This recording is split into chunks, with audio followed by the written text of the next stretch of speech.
Welcome to the stream, everyone. We'll get started here in a few minutes.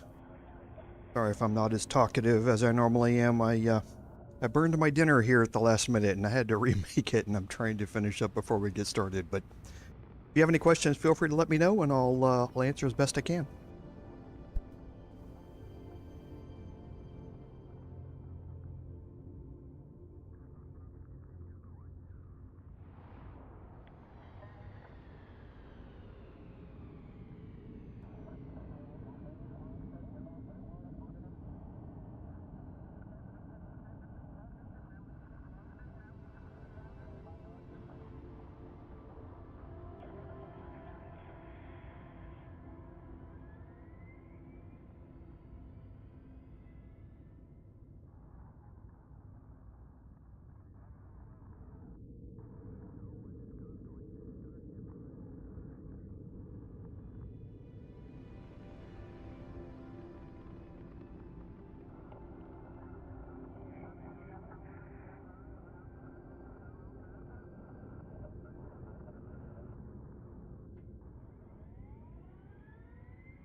Hey, CK, welcome to the stream. We are not, actually. We finished up the Vanguard questline last week.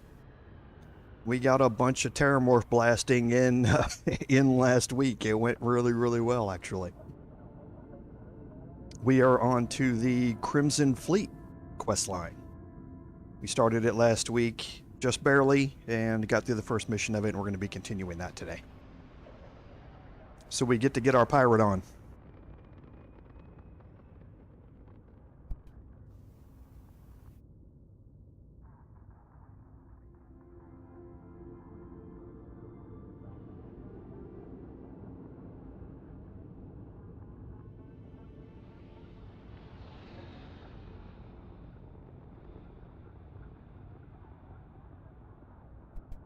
Yeah, it's a fun quest line. It's not nearly as suspenseful, so to speak, as in twisty turny as what you got out of the UC Vigilance questline, or I mean, out of the UC Vanguard questline. But it's pretty fun, and it gives you a good option on how you want to progress your character. Do you want to become a pirate, or do you want to stay on the more lawful side of society? It's pretty interesting.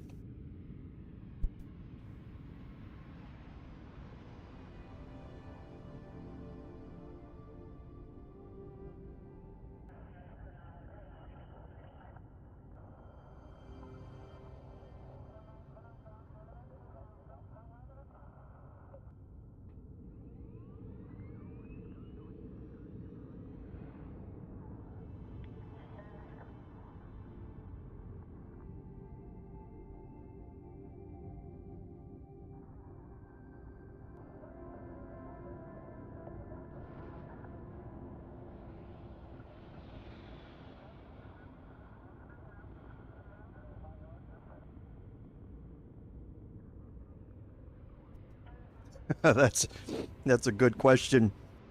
I haven't seen anything. These are more straight up pirates, more violent, murderous, that type of thing. You know, I grew up on again showing my age, but I saw the original Star Wars movie in the theaters, and Empire Strikes Back and Return of the Jedi. So I always saw him more of like a swashbuckler type, as a true pirate in that sense. So no, I haven't seen anything in particular, but it's still a really interesting questline.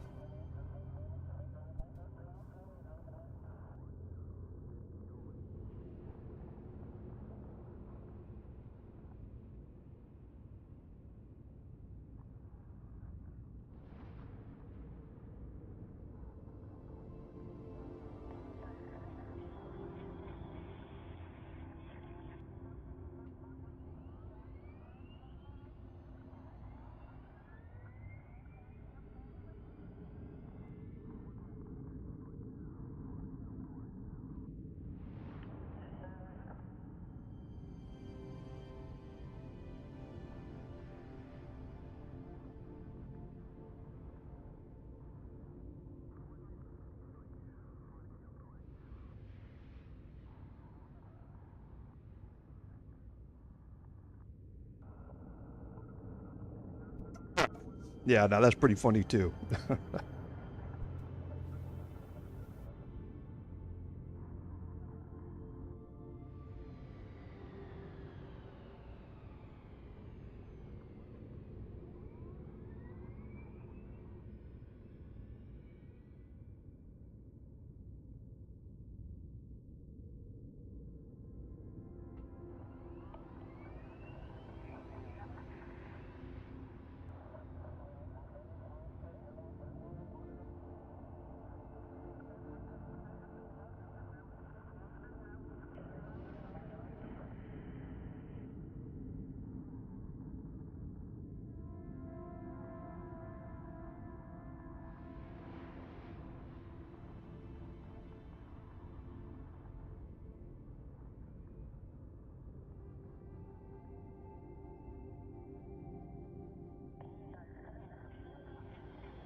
One thing, and I'll touch on it on the admin notes, that I'll be asking for y'all's input on today is it is shifted into winter here for a couple of days, and my heater does come on and it's fairly loud. I know I have tested it's not loud enough to trigger my mic when I'm not talking, but I'm not entirely sure if it adds an unacceptable level of background noise when my mic is active while I am talking. So if you guys notice it, if it becomes a distraction on the stream, let me know and I'll see if I can get my my mic or my software to tune out some of the background noise and increase some noise canceling. But I'll let you know when it turns on and let me know if you can hear anything distracting.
Yeah, I'm gonna say you guys are ready to go into summer. I don't envy you for that. Down under, I know what it's like down there in the summers. But yeah, we're normally where I'm at in the United States. It's not really that time yet, but we did have a pretty severe cold snap, and it dropped the temperature 45 degrees in one day. So it was a bit of a shock that we're still working through. Today should be the last day of it, and things should be back into the low 80s, high 70s after this. But for now, yeah, it's been 40 degrees, so.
Welcome everyone to today's live stream, episode 10 of our Starfield gameplay series. I'm Commander Jorval and I want to thank you for coming along on our journey today. So on a quick admin note, the temperature here took a nosedive on Sunday and it's been staying there for a few days. And my heater has kicked back on and it's pretty loud when it kicks on, so I know I've tested it that my microphone does not pick up the noise of it when I'm not speaking, so it shouldn't activate my mic. However, what I didn't test is if it imparts an unacceptable level of background noise when I'm speaking and the mic is active. So if you hear something distracting in the background, or it begins to cause interference with my voice if I'm speaking while it's running, then please let me know in the chat and I'll see if I can adjust my recording setup here to add some more noise canceling in or something like that. So something I forgot to test. I got a little late start today. I burned my dinner entirely to a crisp and flooded the house with smoke. So it took me a little bit to get my new dinner put together, and as such I was a little late getting onto the stream, so hopefully it doesn't cause any issues, but if it does, please do let me know. So I think on our recap, during last week's live stream we finished up the UC Vanguard questline. We got our citizenship into the United Colonies. We took possession of our brand new penthouse apartment that was given to us for free. And then we went off and visited the UC Vigilance starship. That mission was given to us at the start of the Vanguard questline. And that opened up the undercover mission, which led us into where we are now, which is we have gone undercover to join the pirate faction, the Crimson Fleet, and we are running a few missions for them. We also picked up a few items from a couple of collection quests during the start of that. So we picked up 5 or 6 items from the Burden of Proof quest, and we picked up all of the Jasper Kryx interview logs and turned those in to the history buff on the UC Vigilance. So today we're going to pick back up with the questline with the next mission in the series, which is to head down to the Lock, which is the prison on the surface of Suvorov, and try and gather some more information about Kryx's legacy. So that's where we're going to start off, and we'll just jump right in here. So we find ourselves back in the command center here after we've already visited the brig, and taking a look at our quests here. The Burden of Proof, going through this as we go through these missions, and I will point out the various evidence locations as we go through these. Doctor's Orders is a side quest that we picked up that has a piece of evidence in it when we go back to the clinic, and you don't have to have this side quest to be able to pick up that piece of evidence, but if you're going to go there to pick up the evidence, you might as well complete the side quest while you're at it.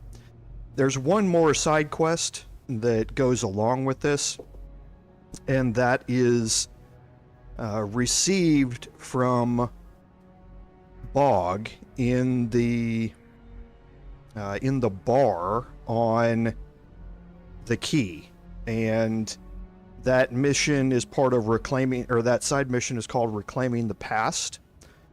And once we finish up a couple of missions here, as part of this, we will go talk to Bog and pick up that mission so that we can complete that side quest and gain another piece of evidence. But for now, we're going to proceed to the surface of Suvorov here.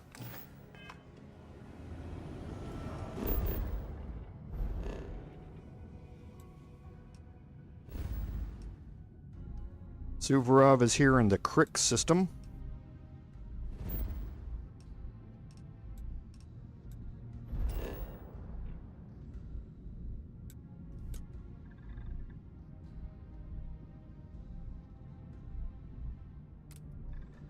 Okay, unexplored route.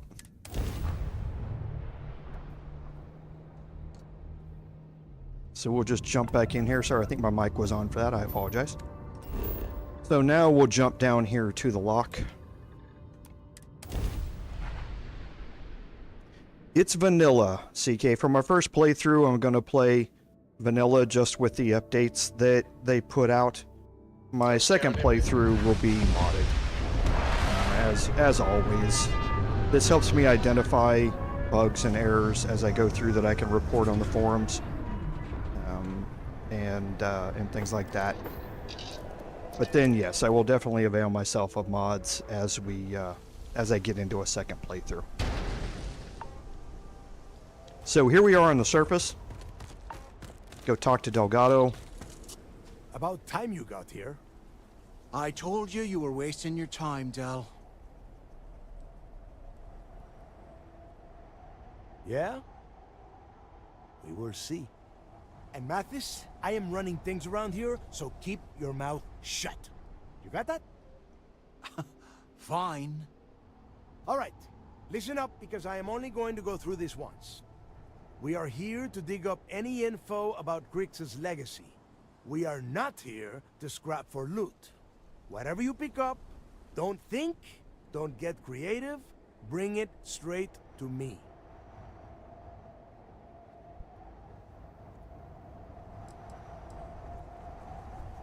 Might as well start things off with Mathis right now. If that was supposed to be a joke, I am not laughing. Don't worry about laughing, Delgado. It'll be a goddamn laugh riot when I split open his head with a crowbar. All right, that's enough. If either of you want to fly with the Crimson Fleet, then you need to follow one simple rule. When you're on a job, you do exactly what I say. No questions asked.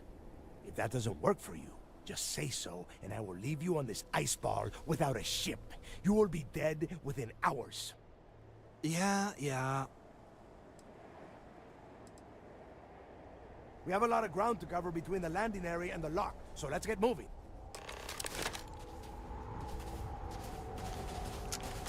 Okay, so Delgado doesn't want us to do any scrapping. We're going to be picking up stuff along the way. He can just deal with it. But you aren't prohibited from doing it. It's just part of the storyline here.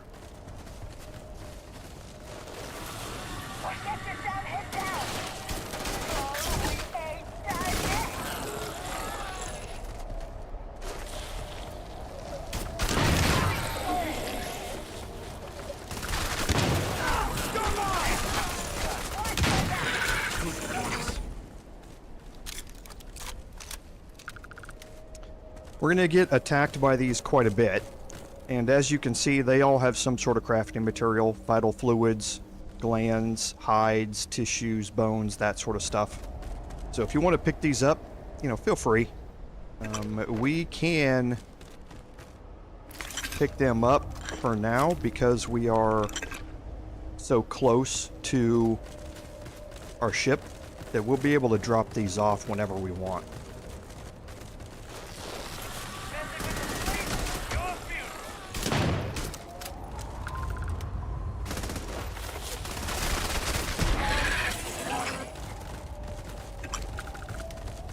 And the pirates do an admirable job of killing these, so don't think that you have to.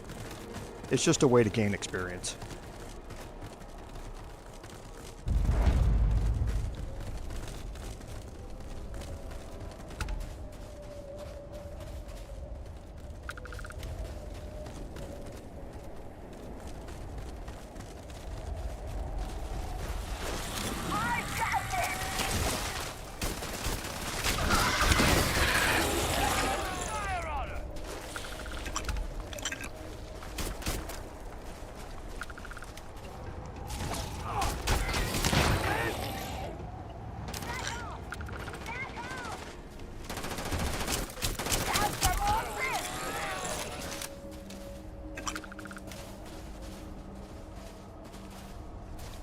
Remember, when you're looking at these, what it says. These are immature Grillobas. Giving you a hint, you're probably going to find mature ones at some point.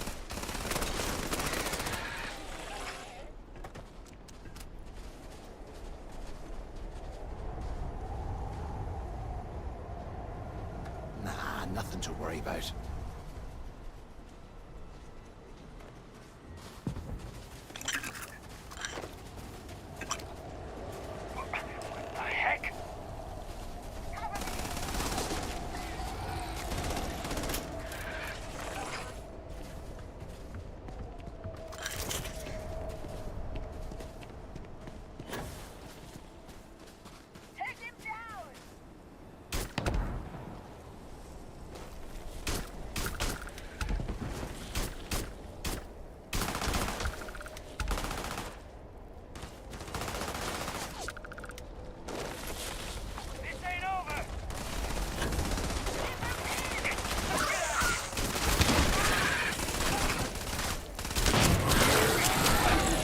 Can't talk right now.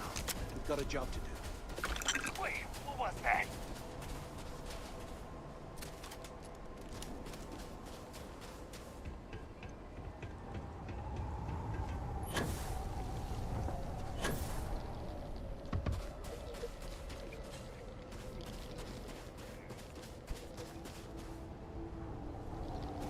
Okay, I think these two were down below us when we enter inside. But I know there are some more over here that we can clear out. And then we're going to do a little searching here on the outside. We will transfer that all to our ship's cargo bay before we head in.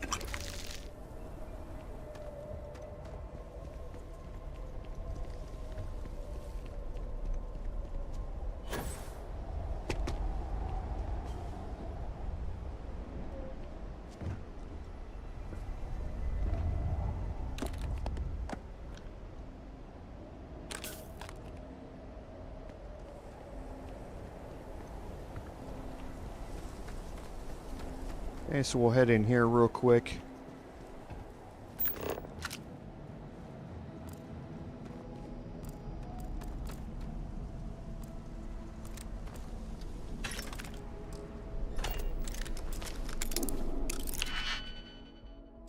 One, two, three, four, five. So definitely a 3 and 2.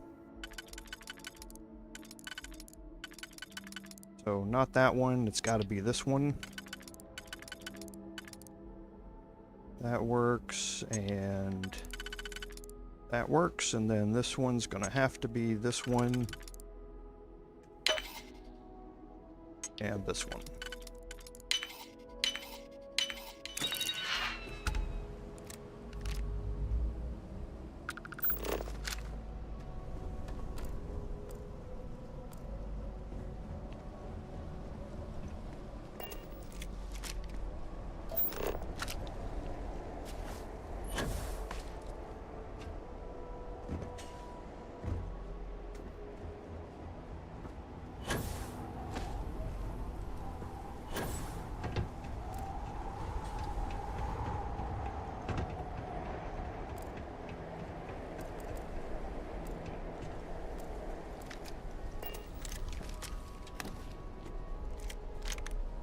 And some more pistols. We seem to be getting just a lot of pistols in our weapon cases today. Could be interesting. Don't think we're going to find anything much better than the pistol we're carrying, though.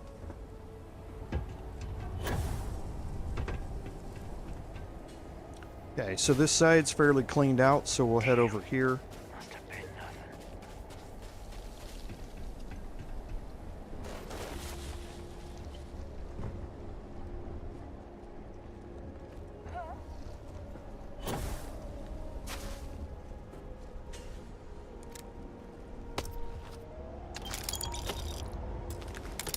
And don't forget this storage crate up here. It's normally going to have a higher level lock on it. This is... They're going to be 4. None of the 4s seem to fit, so it could be 3 and 1. Not that one. Not that one either. It's not that one.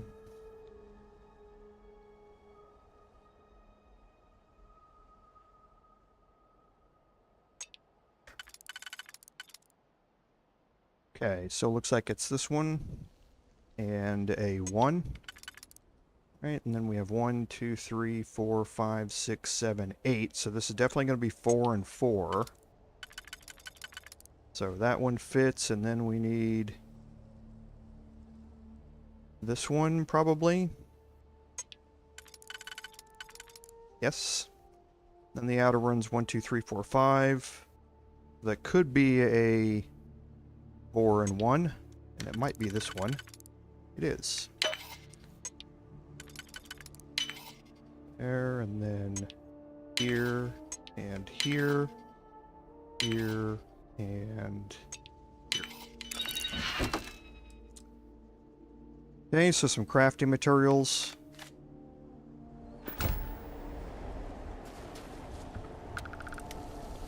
We're going to make our way back here.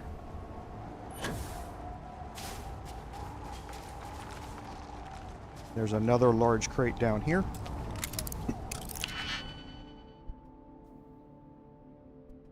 4, 5, 6. So going to be 3 and 3. So the question is, which 3 and 3 is it? Oh, so it's those two. Yep. And then these two have to fit out here. Just a question of how, and it's going to be this. No, it's not. It's going to be...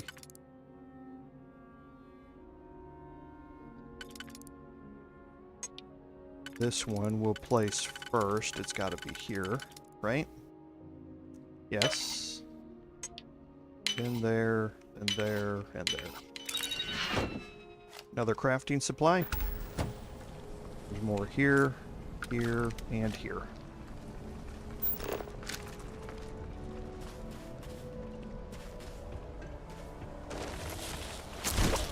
Oh!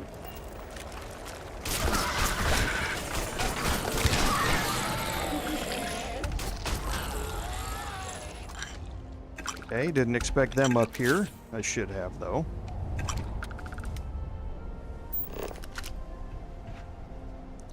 They go down pretty quickly to explosive rounds, though, so...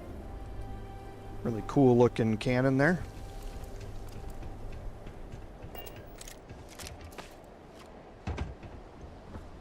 Alright, now we're going to head back to the starting area here.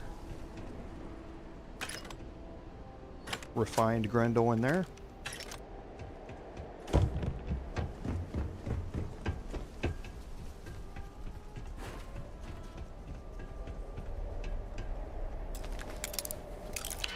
And a weapon case. So let's see what we get. So 3 on the interior one.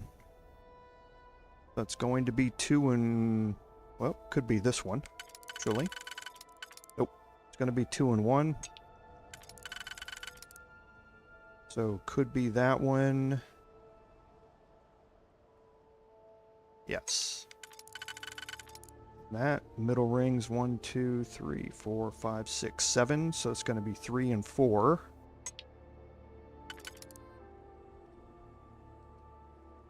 That one doesn't fit. That one does. So that would leave 2 and 1 on opposite sides. So it'd have to be this one. Yep. Then 1, 2, 3, 4, 5, 6. So could be 4 and 2. It would have to be this 4 because we already used this one. Let's see if this one fits anywhere. It does. And then this one here, right? There and there. There and there. There. And we're good. So modified arc welder, not too impressive.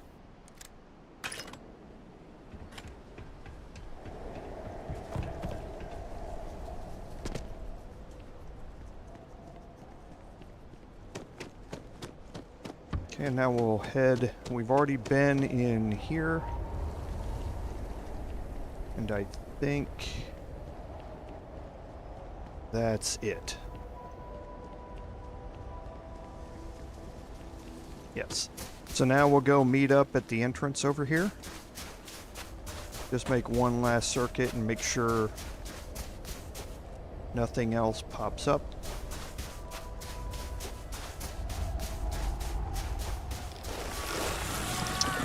Just like this.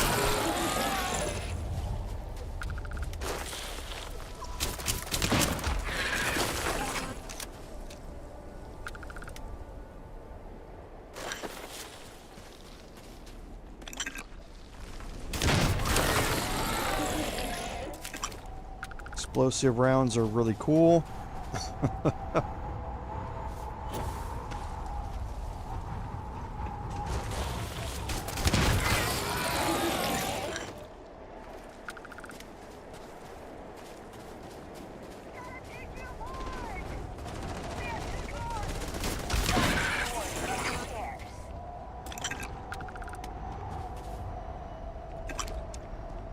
Alright, so let's quickly transfer all of this to our ship's cargo bay.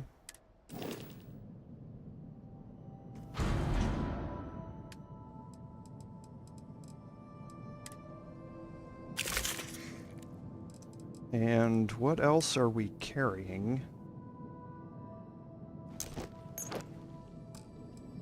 That is over... Oh yeah, we picked up some weapons here.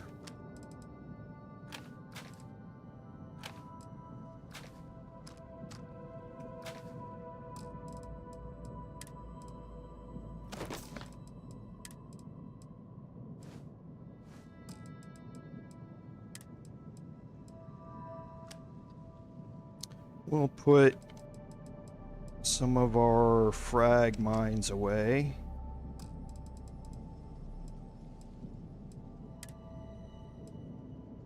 And that should be good. Alright, we'll head in. Here we are. The place where Jasper Kryx laid the groundwork for finding the Legacy and eventually the Crimson Fleet. The Lock.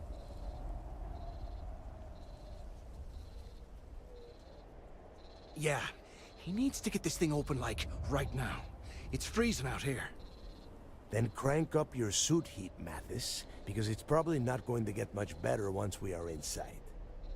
All right, let's keep moving. Standing out here isn't doing us any good.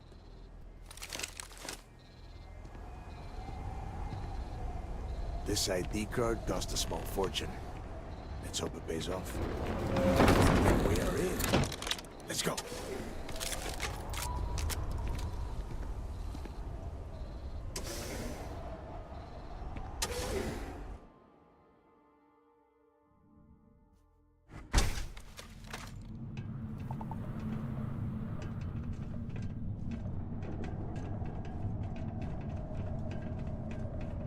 First time I've been inside this part of the lock, so keep your eyes. Okay, so there is a room over there. If it's hostile,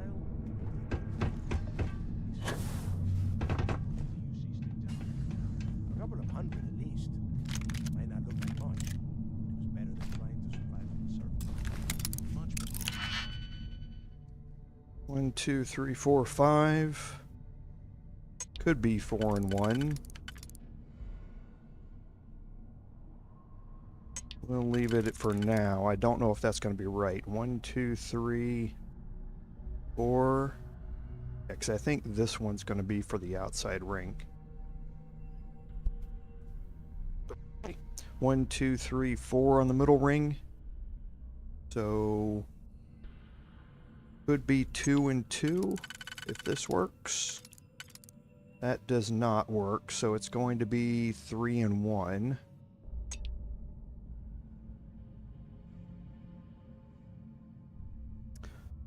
Might not be that 3. Let's try this 3 instead.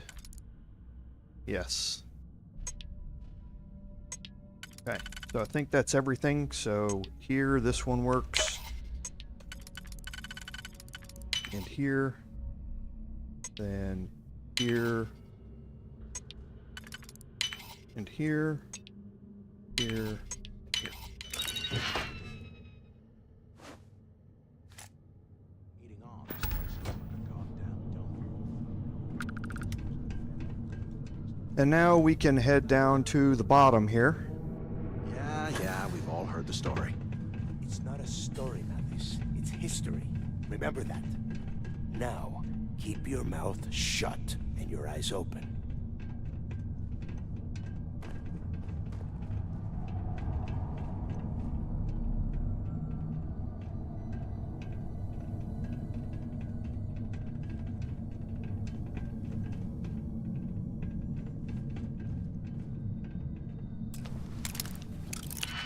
Probably a bad thing to be looting while they're out there walking around. But that works. And that one works. That one works.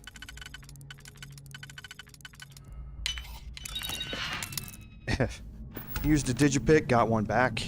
There's some more crafting supplies.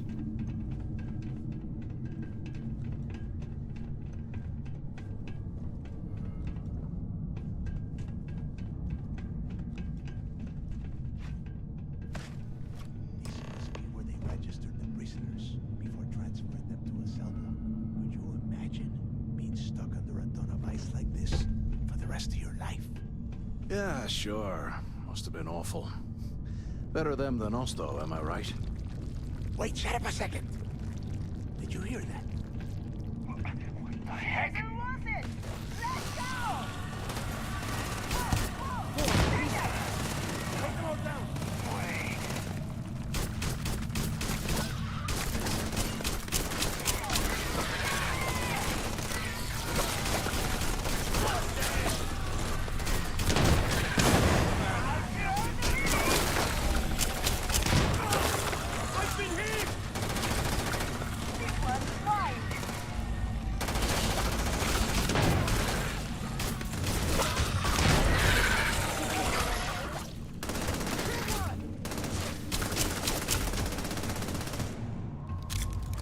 Good thing about them is they can't jump. That's that, I guess. And I think I lit that pirate up. But they are all classified as essential. So none of them are going to die during any of this.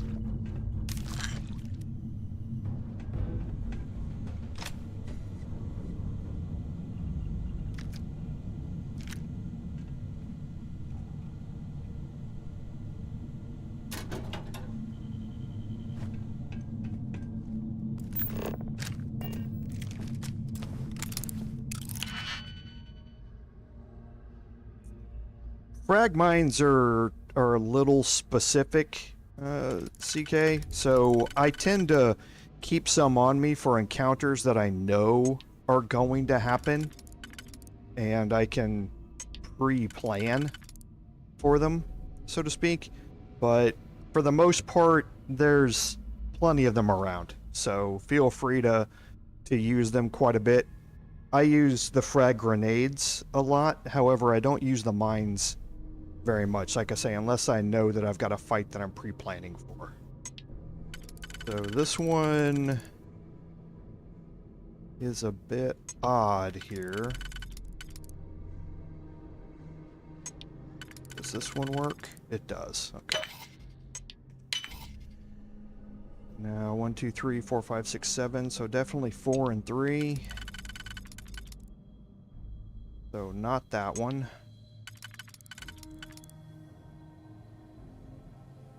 This one and this one. Oh, we got a legendary skip shot bridger. We'll take a look at that here in a second.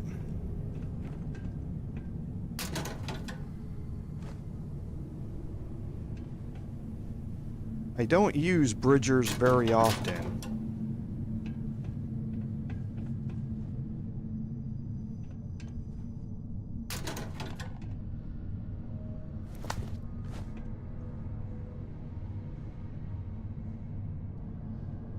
But they can be quite powerful.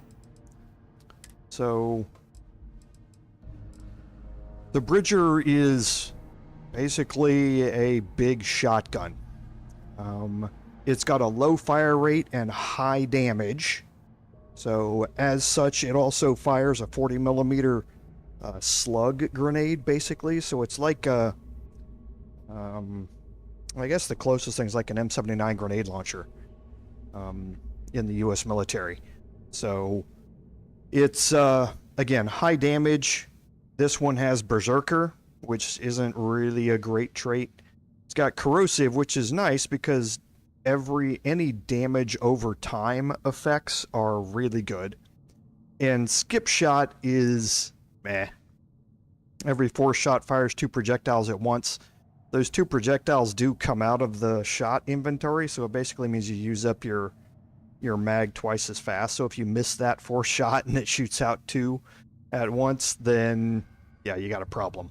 But it is high damage, so it is a replacement for our incendiary shotgun here. That was our this has a much higher fire rate than the Bridger does. So it's got a 60 fire rate compared to a 20 fire rate, or a 5 fire rate. So the incendiary shotty is still probably more DPS than the Skip Shot Bridger is. But for enemies that are less than 100 health, this is basically a one-shot, whereas the incendiary shotty is not. So it's 6 of one, half dozen the other, on which, how you want to play it. I'll change over to it just to kind of show it, but I don't use the Bridger very much.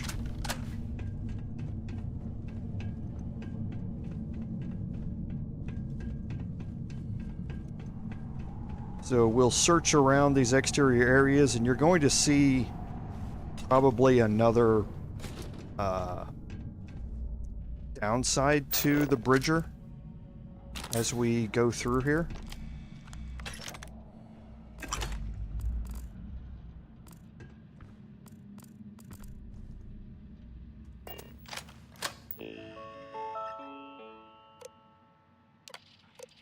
Okay, so looks like we know that they're talking about prisoners that are getting brought in and what to do with them. So also talks about some of the code words that they use and where they found some various contraband and that sort of stuff.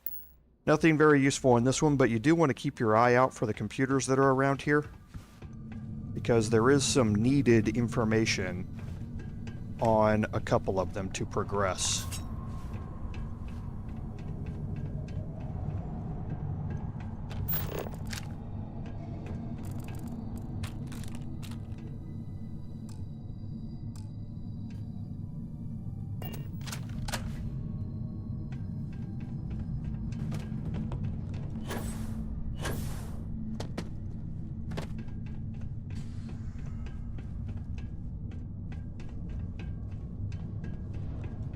And we do need to go talk to... I guess we can go talk to Delgado now. Must be a nest. I bet these things are crawling all over the place. Yeah, and their buddies probably heard us firing from about 1 kilometer away. Hallelujah. If we weren't on this job with Delgado, I'd drop you for saying that. Enough already! I should have known better than to bring both of you at the same time. Now let's see.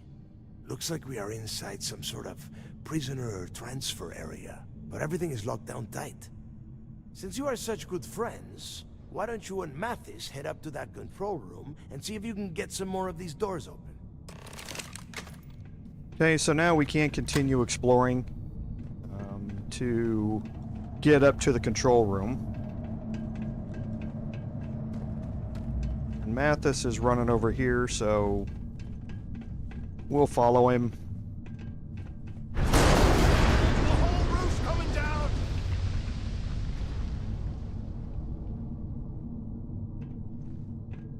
Okay, so we got a cave-in behind us. That's no good.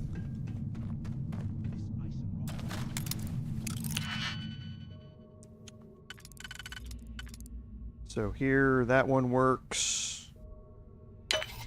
And then this one. That one and this. Okay, Chameleon's always good. It's just doesn't have the raw stats compared to what we have on us right now.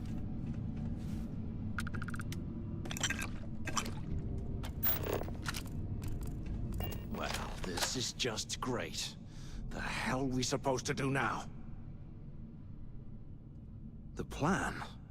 Who gives a shit about the plan? Let's face it, we're on our own now.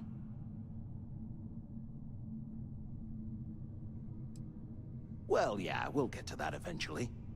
For right now, I have a much better idea.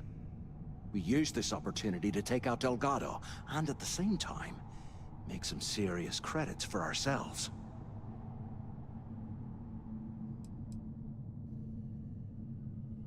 Whoa, hang on.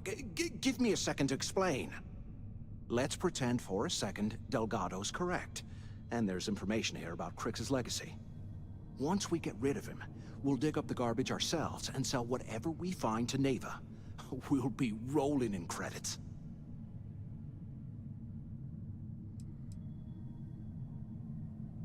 Are you crazy? I'm no rat for Delgado. I'm busting the ass to become one of the Crimson Fleet captains, just like you. And in case you missed it, that icefall trapped both of us in here. Unless we find a way out, no one's reporting anything to anyone. Ever again.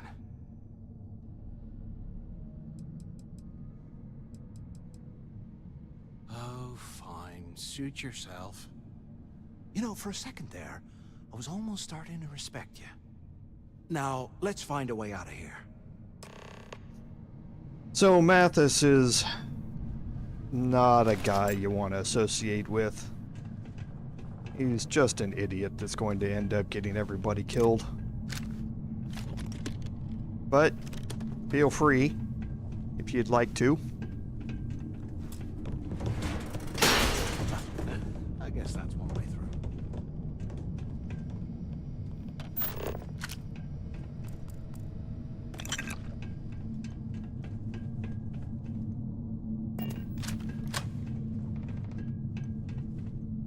Okay, we do have some robot wrecks that we can search for crafting supplies here.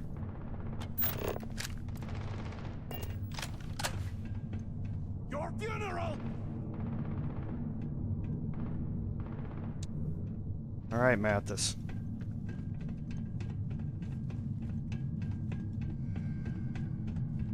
Now you can see that we're up here on top.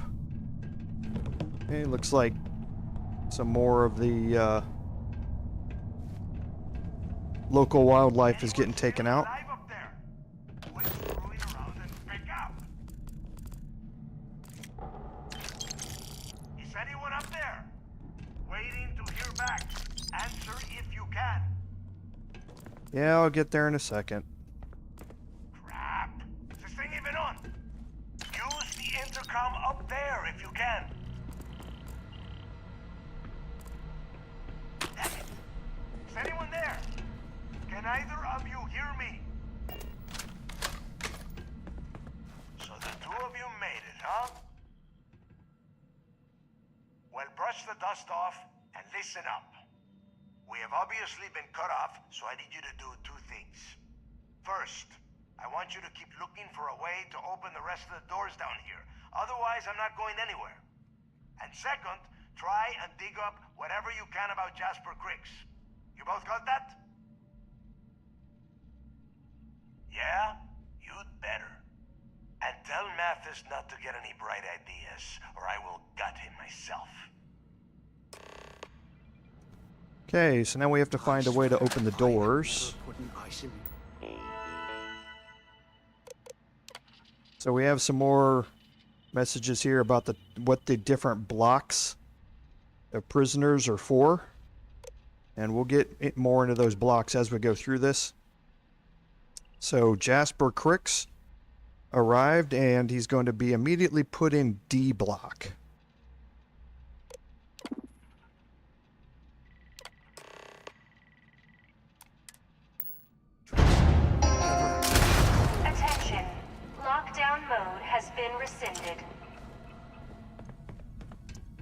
Sorry, I didn't mean to cook that one off there.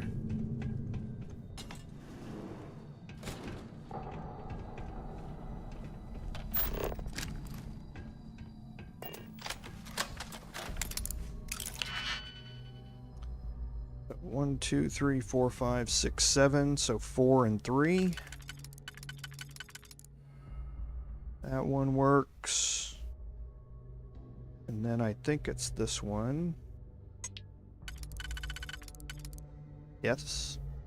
And 1, 2, 3, 4, 5. So 3 and 2. Could be this one. It is. And this one. And that one. And that one.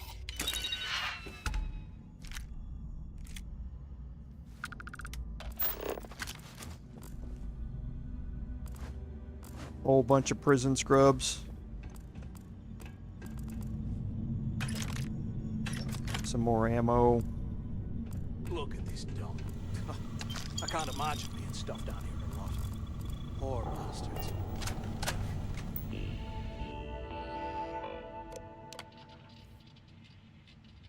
Okay, so they talk about the temperature going down and cold weather gear needed everywhere. And the fact that they're trying to distribute cold weather gear to all the prisoners and that sort of stuff, because the power systems have an issue.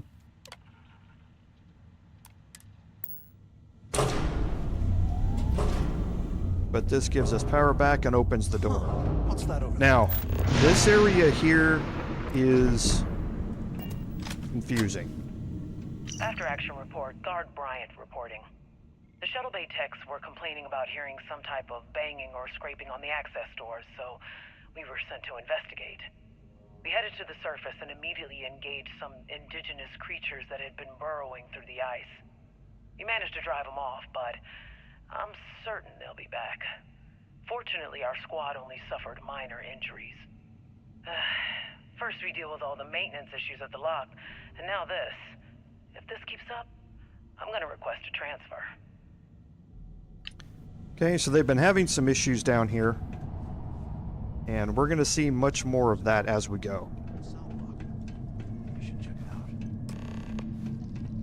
Okay, so we get a really cool view of D block here. It's basically carved out of a big underground ice cave at this point.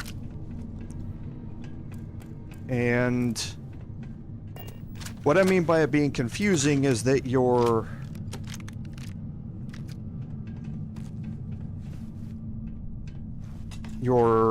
pathfinding in the scanner is only going to get you so far in this. And you'll see this for now. We do have an icon to enter the D block guard tower, and you can follow your pathing for specific ones like that.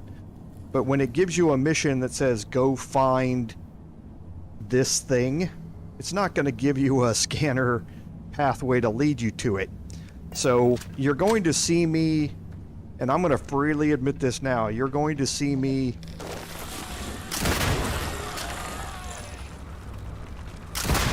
walk around in circles quite a bit down here.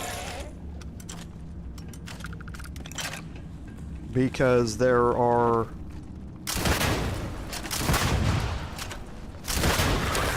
so many different ways to go. And for a large portion of this, your scanner isn't going to be a help. Now you see the other property of the Bridger, and that it shoots explosive rounds. Those explosive rounds do not discriminate, meaning they will hurt you just as much as they hurt the enemy creatures down here. So you have to be careful shooting this thing in close quarters. And unfortunately, that's what a lot of this area is close quarters. So that's what the other reason that I don't like using the Bridger is just because if I shoot it right now into Mathis's face, the proximity is going to hurt me just as much as it hurts him, and since he's marked as essential and can't die, then it really just ends up hurting me. Okay, so this one maybe here.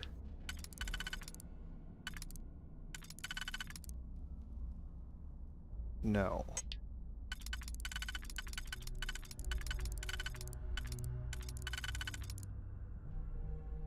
That one will work.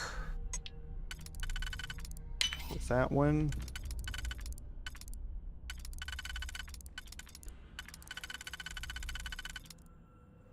It's got to be there and here. Remind me to thank Delgado for hanging us out to dry.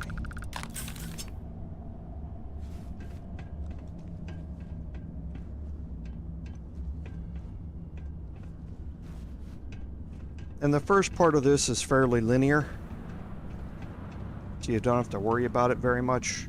While we're picking through the trash, ourselves.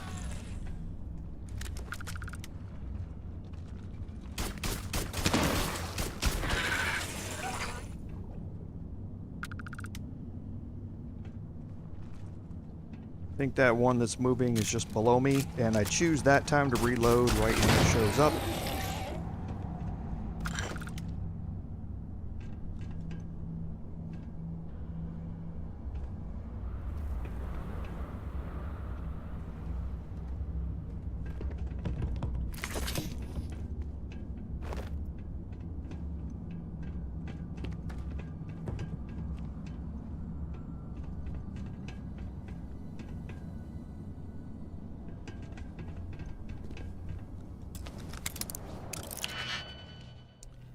So 1, 2, 3, 4, 5, 6, 7. So 4 and 3. So that one works, and then I would need a 3 that looks similar to this, I think. Yep, that one works. And 1, 2, 3, 4, 5, 6. So 4 and 2 maybe.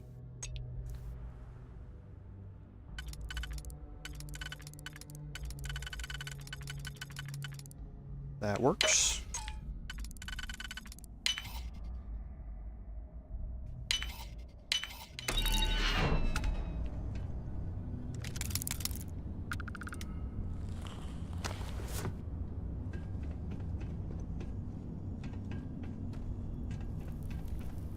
And again, so far it's all been linear, only one way to go.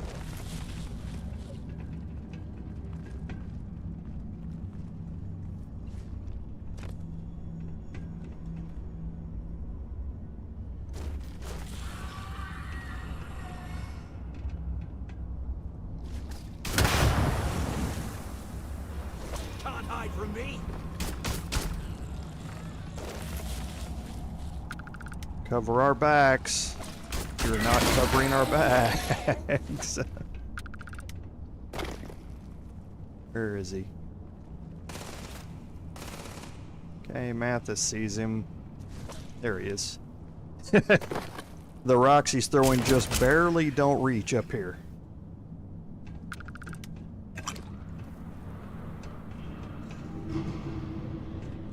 How did you get down? Okay, Mathis just decided to teleport. And now you can start to see how things are going to branch off. One's going up, one's going down, and that sort of stuff. So now things are going to start to get a little bit more confusing. 1, 2, 3, 4, 5.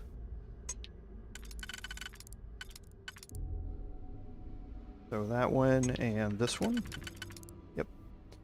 1, 2, 3, 4, 5, 6, 7, 8. So this is going to have to be 4 and 4. So a combination of these. So that one.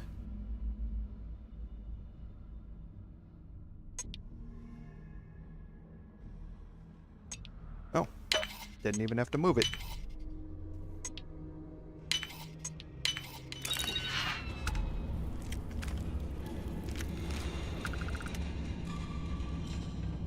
Can't believe this is where the fleet started. Hey, we should talk.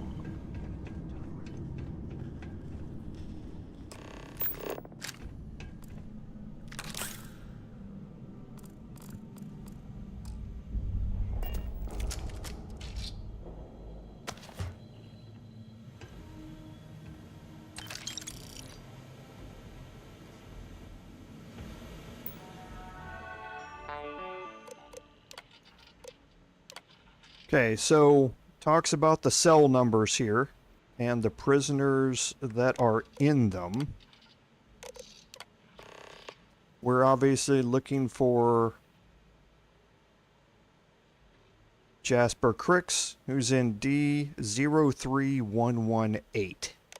And that's why reading these helps progress the quest.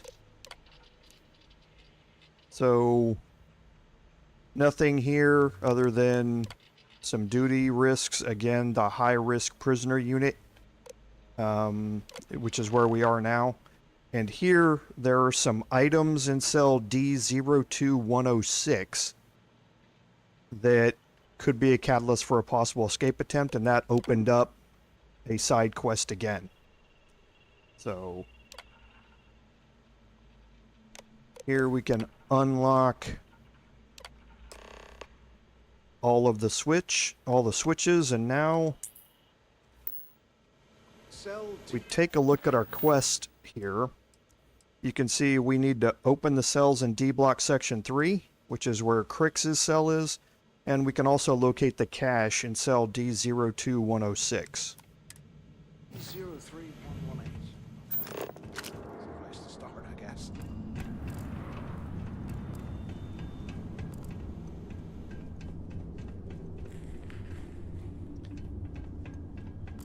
While we're here, no, let's stay on the course here.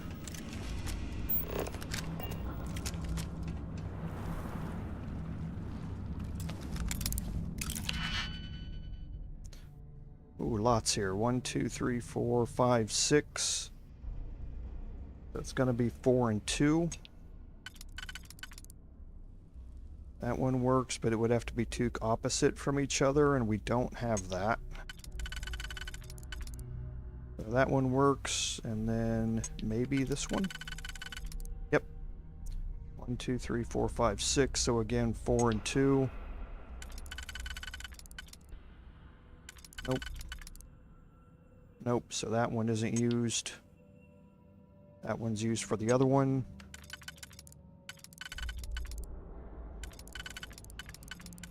Okay, so... Oh no, this is the one that was... Ah, okay, so both of these... Yeah, this is the one I used. This one I did not use. So that works.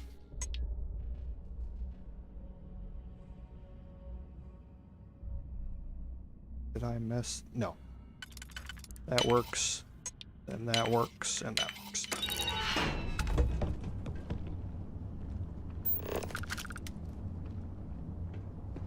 Okay, nothing in there.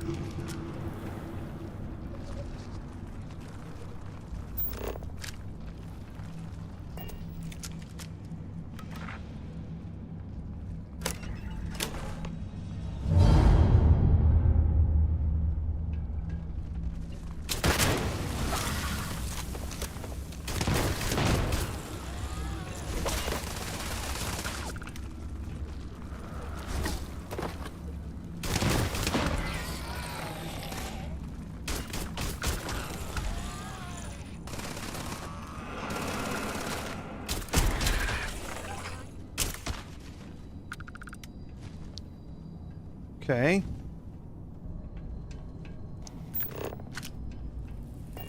We can make our way down here. Because there is a crate down here, I believe. Yes, there is here. So 5, so that would be 3 and 2. So this one's going to have to be used, which means that one there. And this one here. Yep. And then this is going to be these last 3.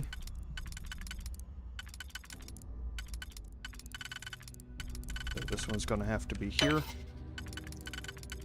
here, here, and here. Whoops.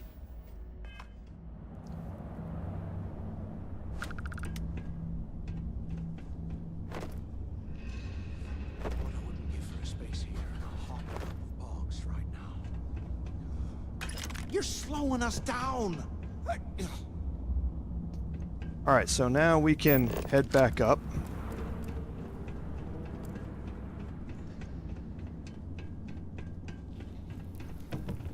And this cell here is Kryx's cell.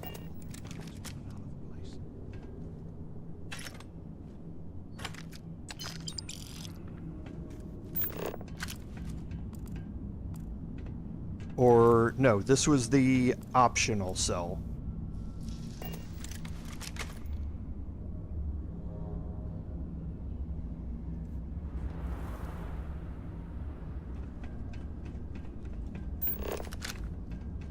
And here I thought we were going to be doing something fun, like rob a bank or something.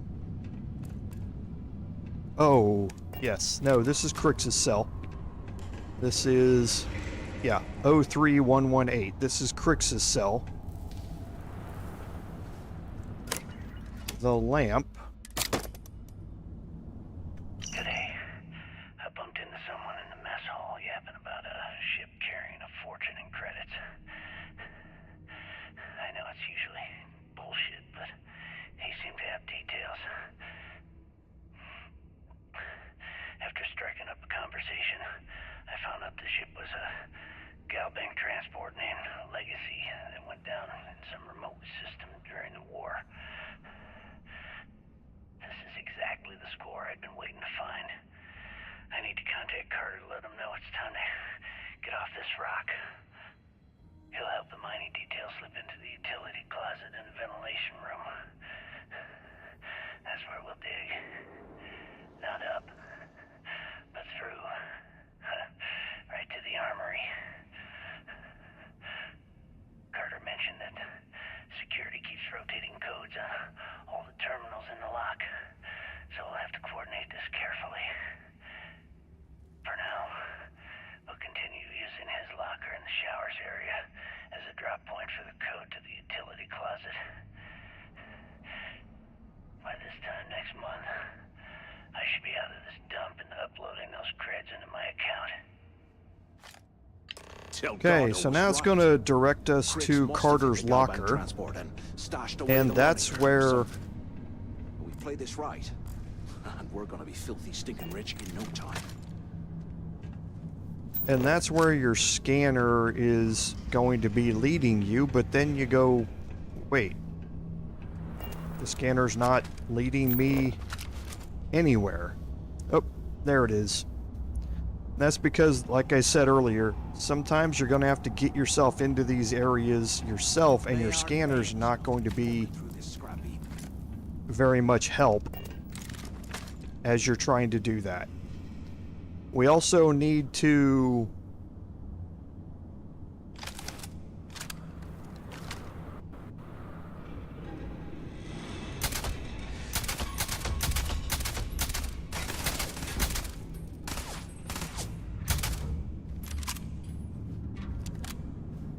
find the optional cache, and it's not going to lead you to your optional missions.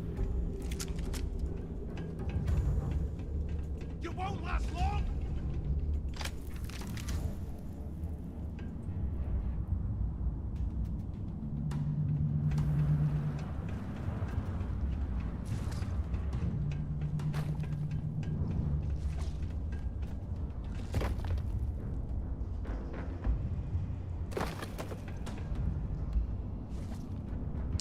Okay. I've got you!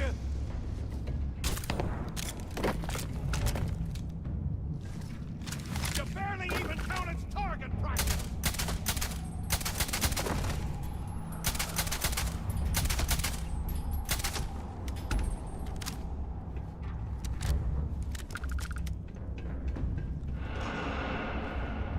So now we're going to make our way down here and then up around that way.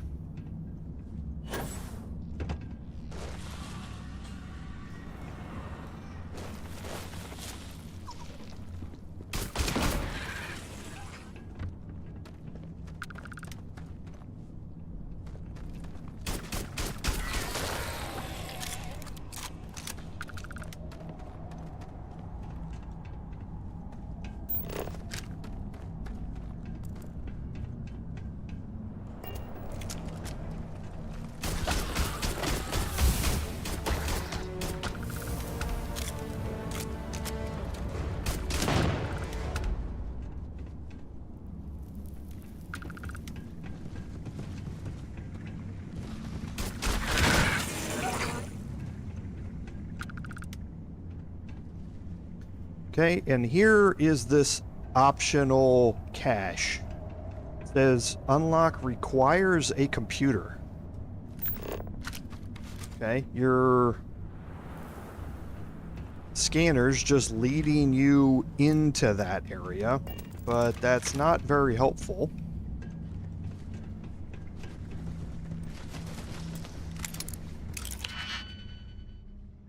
Two, three, four. So it's got to be 2 and 2.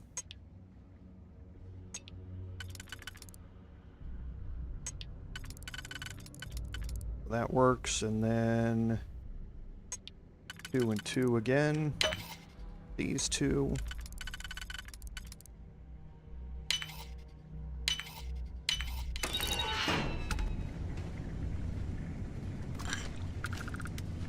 More crafting supplies.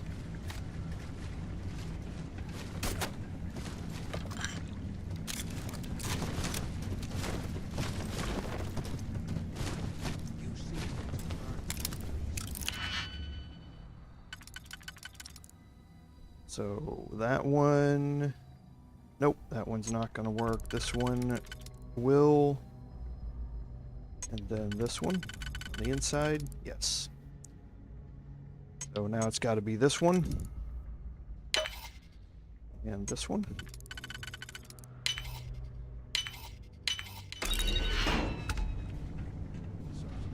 This is a great mission to get your security skill up, if you haven't already noticed that, and that's the only reason that I'm picking all of these locks. So 3 and 2.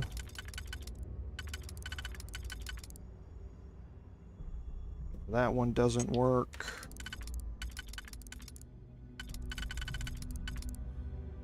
Okay, so there.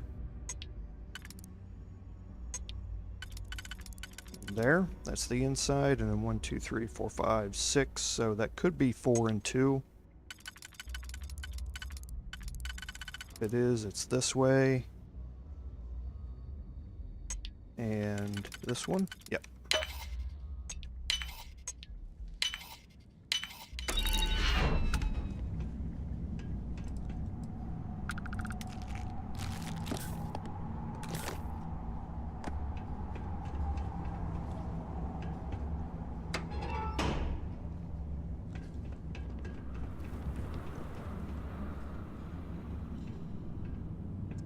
Okay, so I need to get a computer to open this particular cell right here. So we need to look around and find where that computer is to be able to unlock the cell. Now, up there we've already been to. That was the control that Can you imagine how angry the prisoners were when they that rioted? led us I to would hate unlock to the have whole been groups one of the cell guards. blocks, but we have not been up here. I don't think.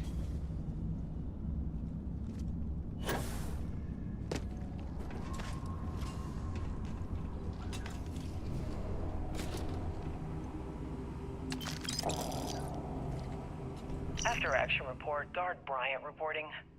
We got a tip from an inmate about some equipment being stolen from one of the supply rooms.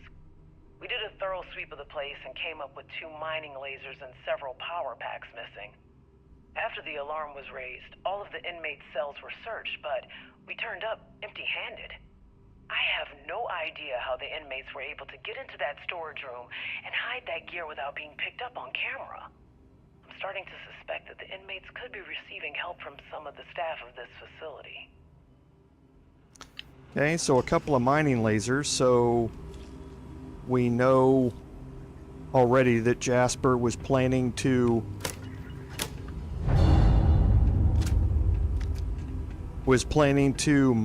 dig his way out What the hell are you planning to do with all that stuff? of this place. So those mining lasers probably had something to do with it.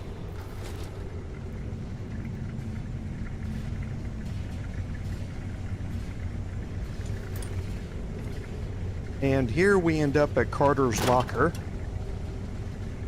Now here has Carter's gig. This is the quest item that you're looking for, but it's also a piece of the evidence for the burden of proof. Okay, Carter. Confirming that the latest code to the utility room is 486111071. The mining crew tells me it'll take them a week to cut through the ice, so I'm giving you that long to square your end of the plan. When the tunnel reaches the armory, I'll get my people to start a riot. When you hear the fireworks go off, get your ass to the Shuttle Bay. We get one shot at this. If we play our cards right, this gets us one step closer to that fortune that went down with the legacy. You report any of this to the guards, well, you know what'll happen. So in the last one, we thought they were getting help from staff, and sure enough, that is what is happening here.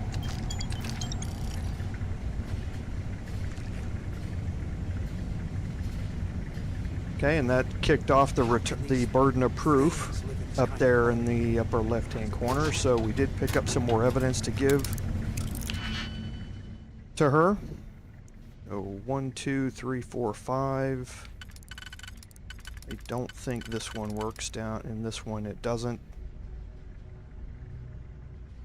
So it's going to have to be... Or wait a minute, does it work this way? Yes, it works that way. So that would leave the 2 here. This 3 is going to have to go here. Here, here, here.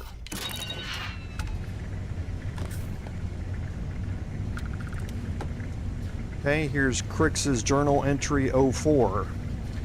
Now you're going to find a few of these journal entries here. This is another one of those collectible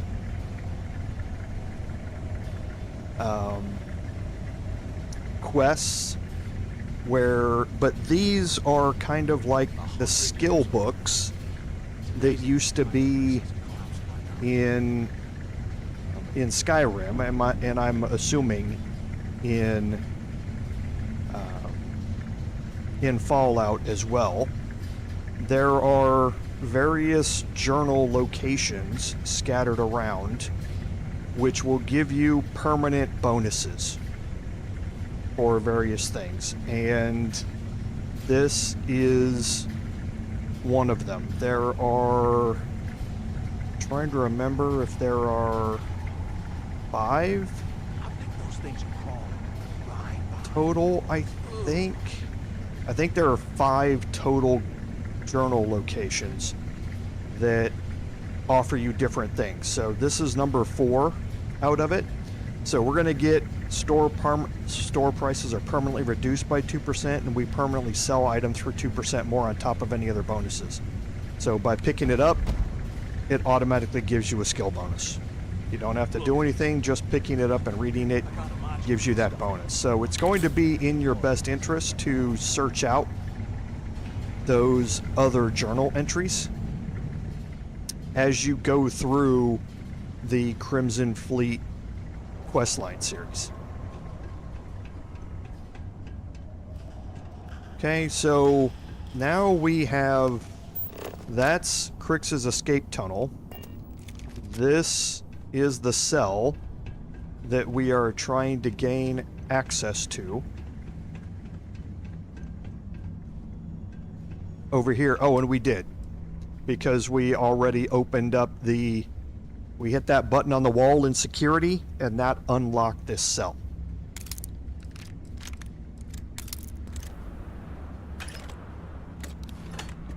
So, doesn't look like we got anything good out of it. This is all randomized loot, and we just got a modified Orion out of it. But you can get some good gear out of there. Like I say, it's just randomized.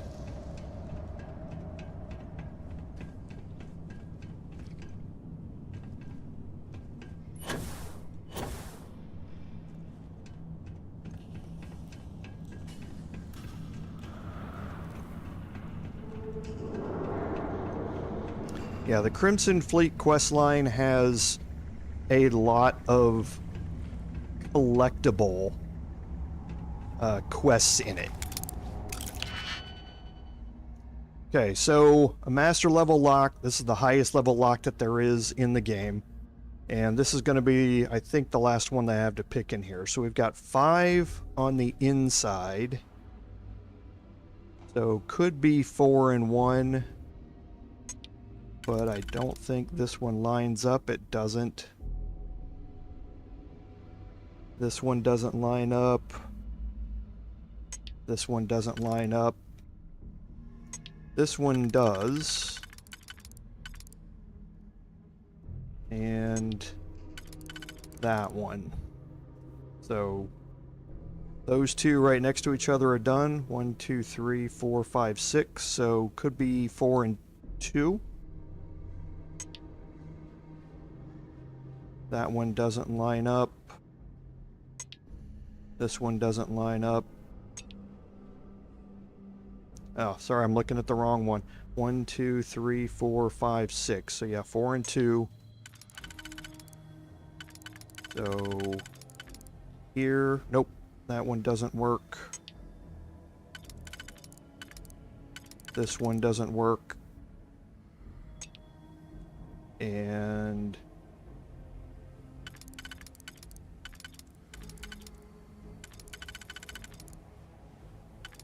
this one doesn't work, so it's probably going to be 3 and 3.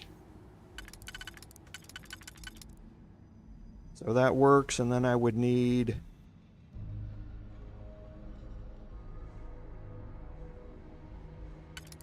So let's instead put this one here, and then I would need a 3...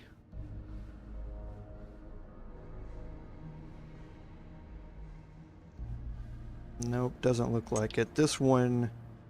Nope, that one's just barely off. I would need a 3 that they're right across from each other, and I don't have that anywhere in here, so... I don't think this one's going to... Nope, no, it doesn't work on that one. Doesn't work there, doesn't work there. This is a bit of a tough one. Nope.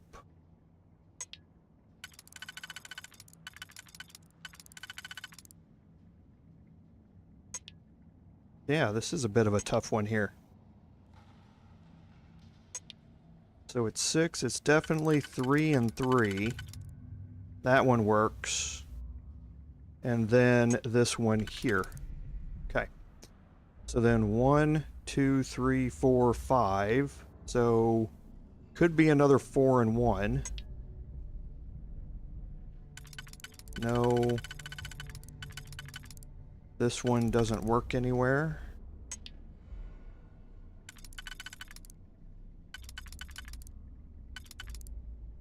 Neither does this one.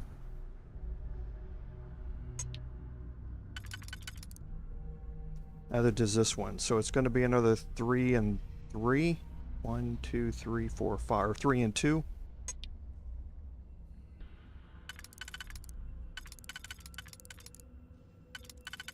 No. This one doesn't work.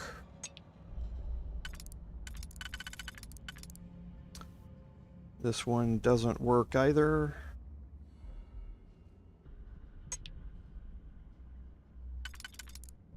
So that one, and then I would need 2, I think this one. That works. Then 1, 2, 3, and 4. I don't think it's this one. No. So this might be the last 3 and 1.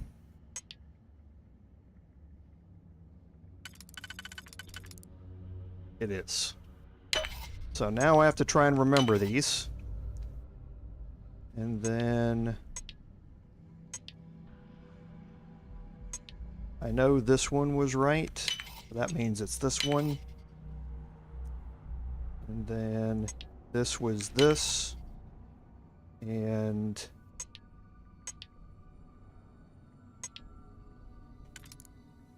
that. And then that and that. Okay. Master locks are no joke. They take quite a bit of working out and thought. But again, the whole premise of working your way from the inside out is the way that you need to tackle those.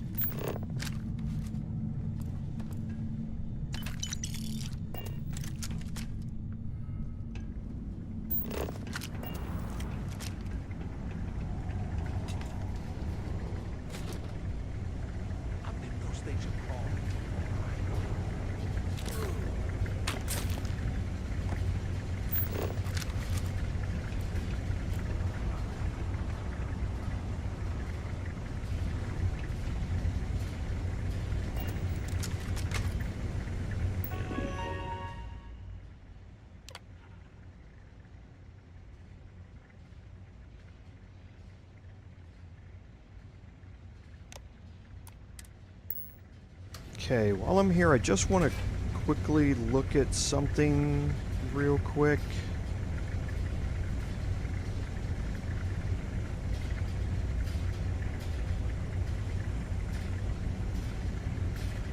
And just make sure. I swear, I am never putting ice in my drinks. Ever again.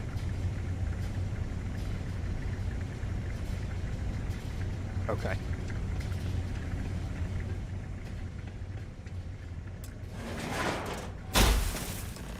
So now we're following their escape route. I can't believe this is where the fleet started. It's history, man. Was this an armory? Looks like they cleared this place out. This was the armory. Well, well, what do we have here? Give me a sec. This ought to come in handy. Okay, so you can see he picked up a weapon upgrade. And you can't take that All right, let's keep before he moving. reaches it, so it's his.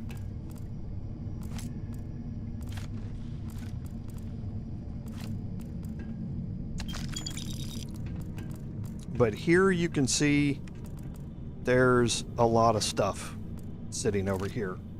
A lot of ammo, boost It's packs, time to put some things mines.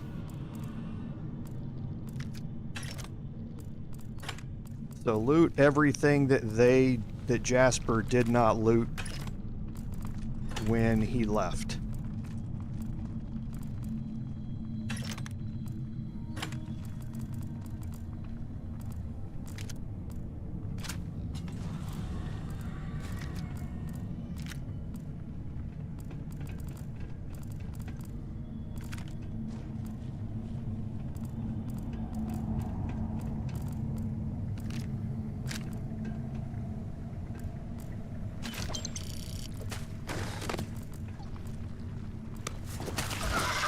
And Jasper, or Mathis getting himself into trouble here.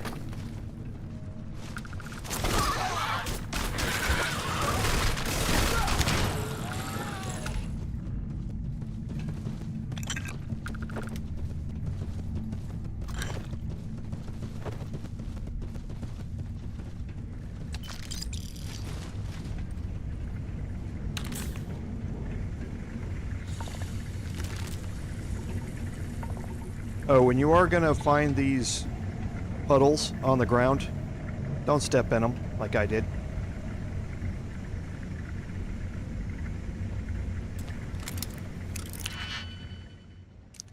So 1, 2, 3, 4. So 2 and 2. That one and that one. That's not where that one goes. That's where it goes.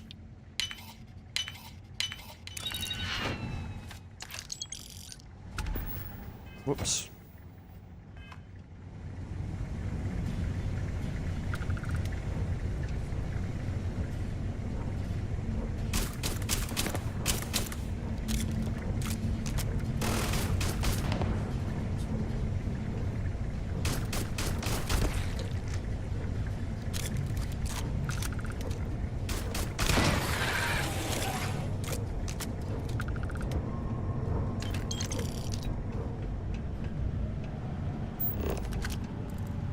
Okay, we always have a bunch of credits and crafting supplies in this room, so just look around and make sure that you're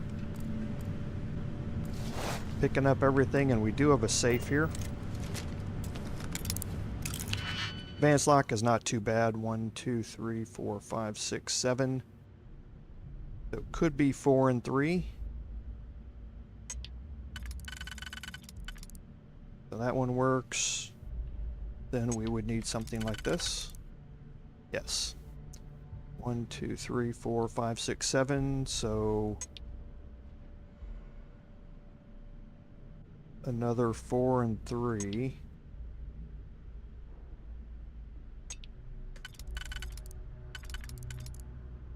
So that would work, and then we would need something like this.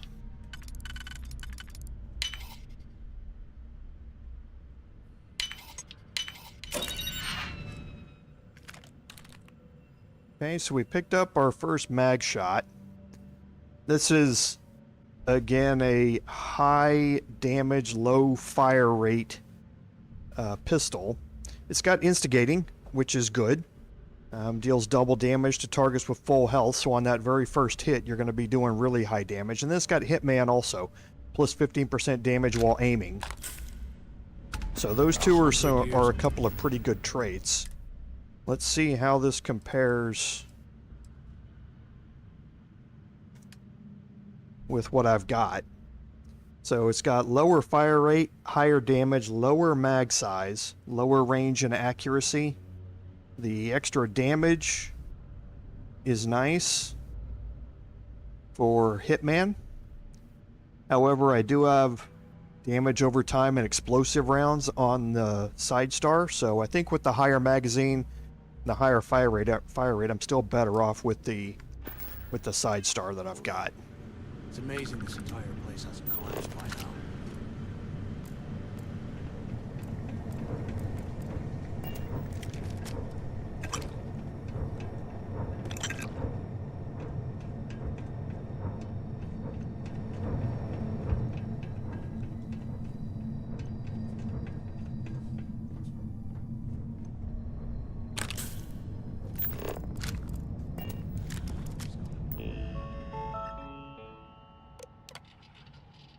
Okay, just another couple of messages here.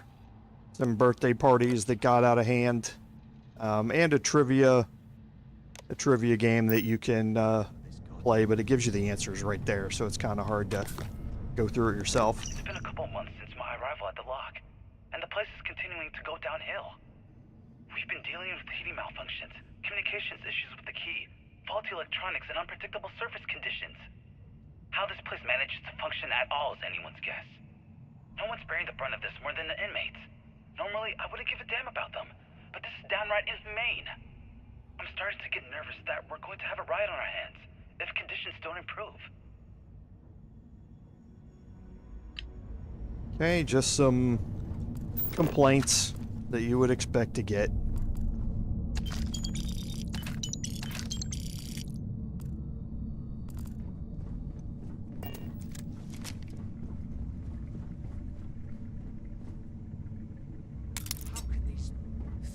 Live in this kind of cold. That's bullshit.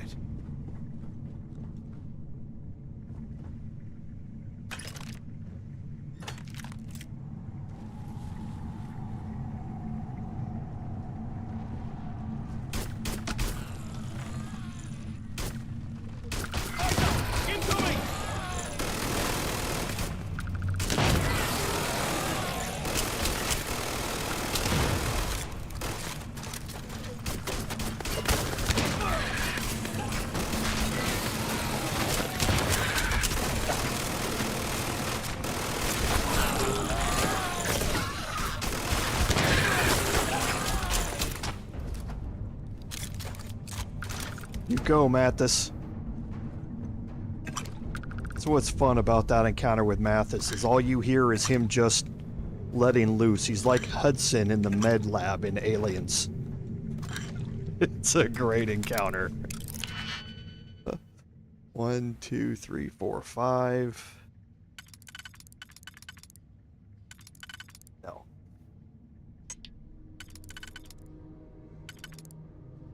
have to be that one and this one, and that means this has got to be this. Nope, that was wrong. This one's going to go here. And then here, here, and here.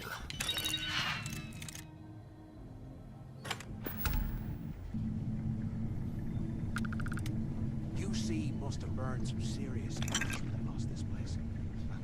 Serves them right.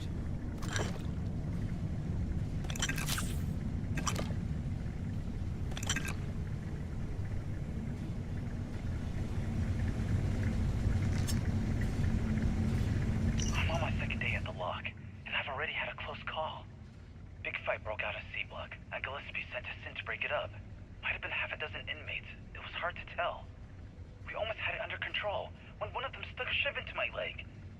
Luckily, the other guards dragged me out of there before he finished the job.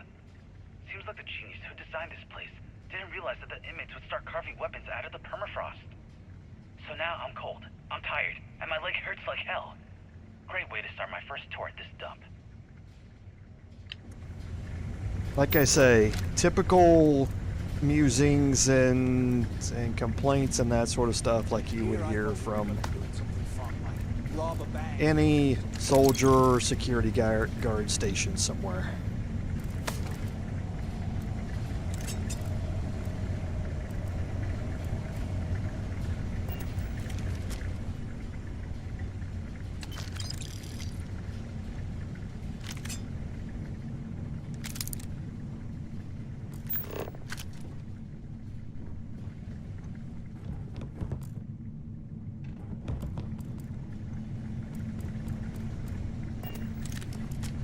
Can you imagine how angry the prisoners were when they rioted? I would hate to have been one of the guards.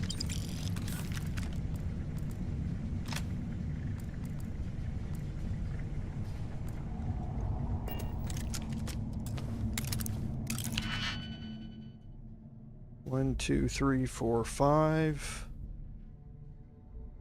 So could be 3 and 2. If this works, it does. Here. So that, there, and there. So now I've finished picking locks. So my security skill now, it's possible to rank it up to the highest rank possible. I don't think you really need this skill level though. All it does is for advanced, expert, and master locks, you can use one digipick to eliminate all the ones that aren't used in the puzzle. It does allow you to do 5 auto attempts. However, I don't think it's necessary to use the auto attempts very often. So I think both of those are fairly pointless things to upgrade in the security stats, so I wouldn't worry about them.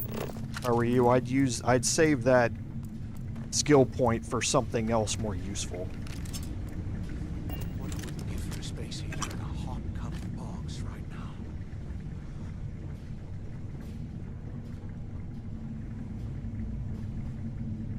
Okay, so now we're in the warden's office.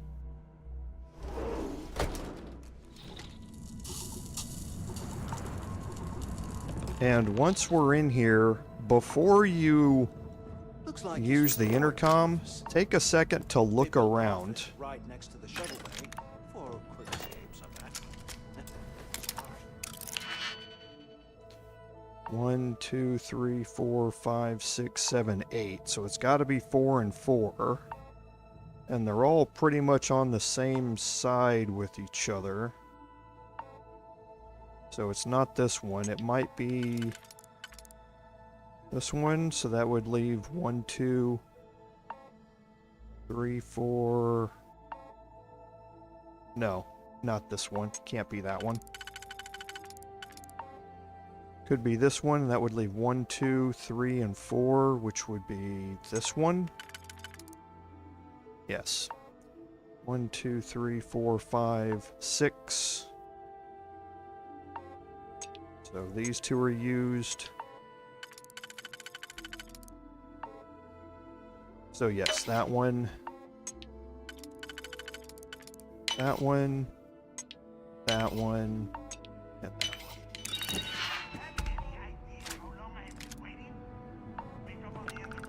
Okay, not getting the greatest loot. Here's your military crate that has your end of quest items in it.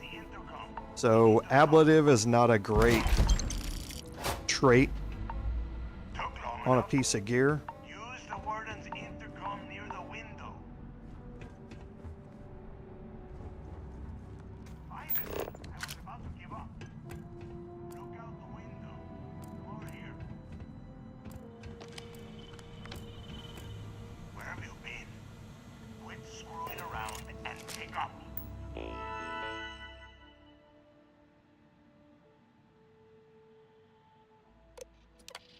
Okay, and some more messages here. Basically let you know that some information about the prisoners and that sort of stuff. However, it also talks about the seismic sensors picking up the digging and that sort of stuff. So, kind of let you know a little bit about what was happening with the breakout. But another thing that's important is right here. This is the Warden's log, a piece of evidence you need for the burden of proof side quest. Warden Tom Gillespie. Authorization 12210. This is likely to be my final log recording. The riots that started in D block have spilled into A, B, and C blocks. I've ordered everyone to fall back to the Shuttle Bay for evacuation. It was prisoner D03118, Jasper Kryx, who led the revolt. His crew tunneled into the armory undetected, and then all hell broke loose.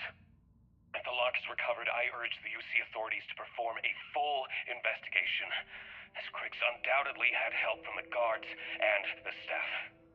I'm now heading to my personal escape shuttle, and we'll try to jump out of the system. Wish me luck. Warden Gillespie, out. Alright, and now you're done in here, so now you can get on the intercom. I hope you found something because I am getting sick and tired of this place.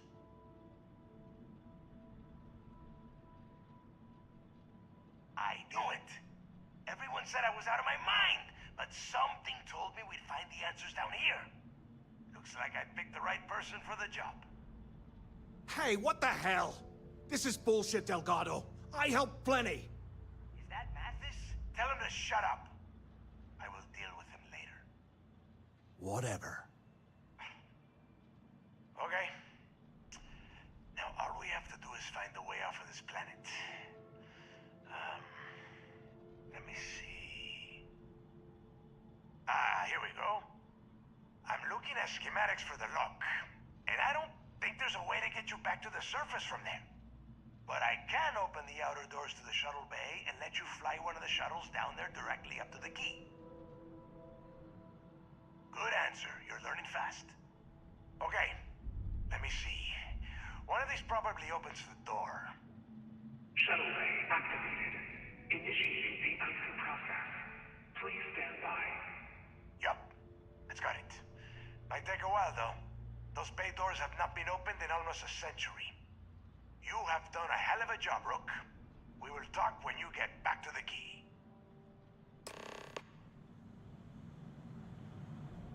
Why the hell did you lie to Delgado about me? You didn't do all this work alone. Hey, come on. I was just looking out for both of us. I could have cut you out of the deal, but I didn't, right? Look, about all that killing Delgado stuff, why don't we just forget about everything that I said? You know, like it never happened.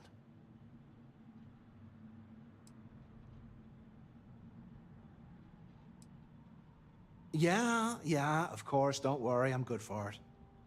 Now, let's get the heck out of here. Okay, so now we need to enter the Shuttle Bay, and it opened these doors over here for us.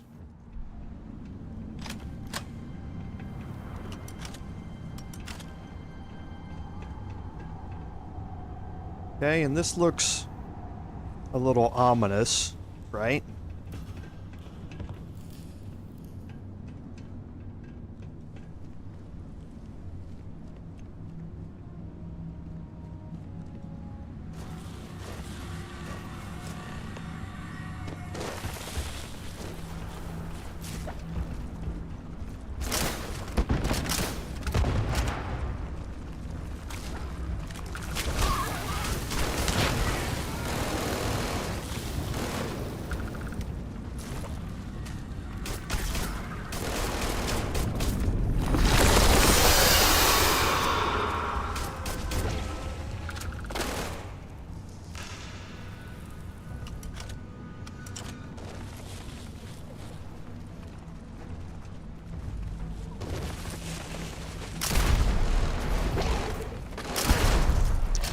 All right.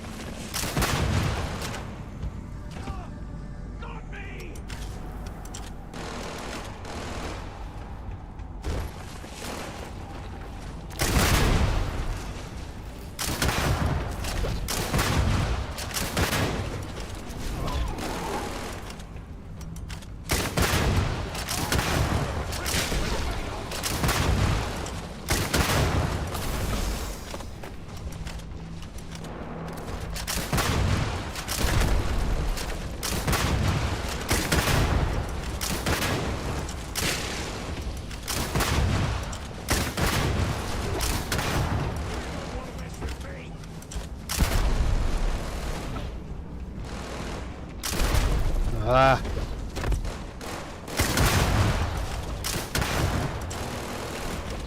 The railing constantly gets in the way.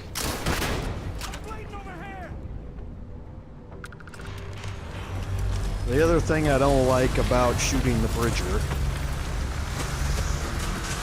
is just because everything tends to get in the way of the rounds. And you quickly find yourself getting hit by explosive damage that you don't really intend for.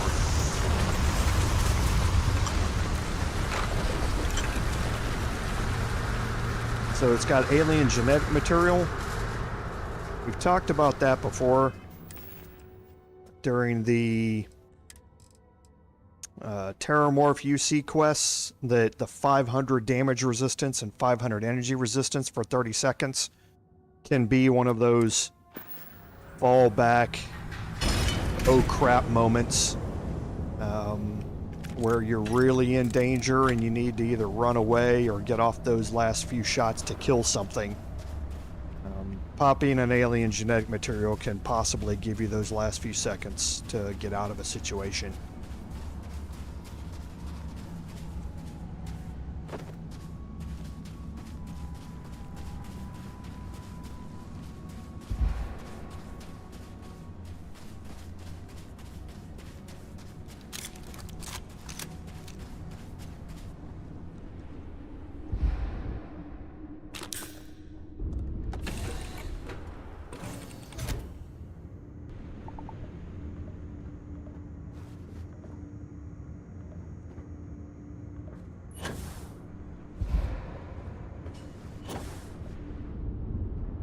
Okay. Why is it not mantling?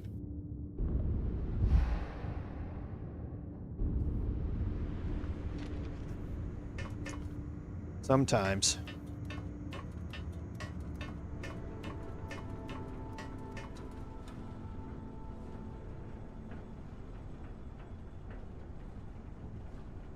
We do have a cargo hold here, just like every other ship, and there's also a captain's locker.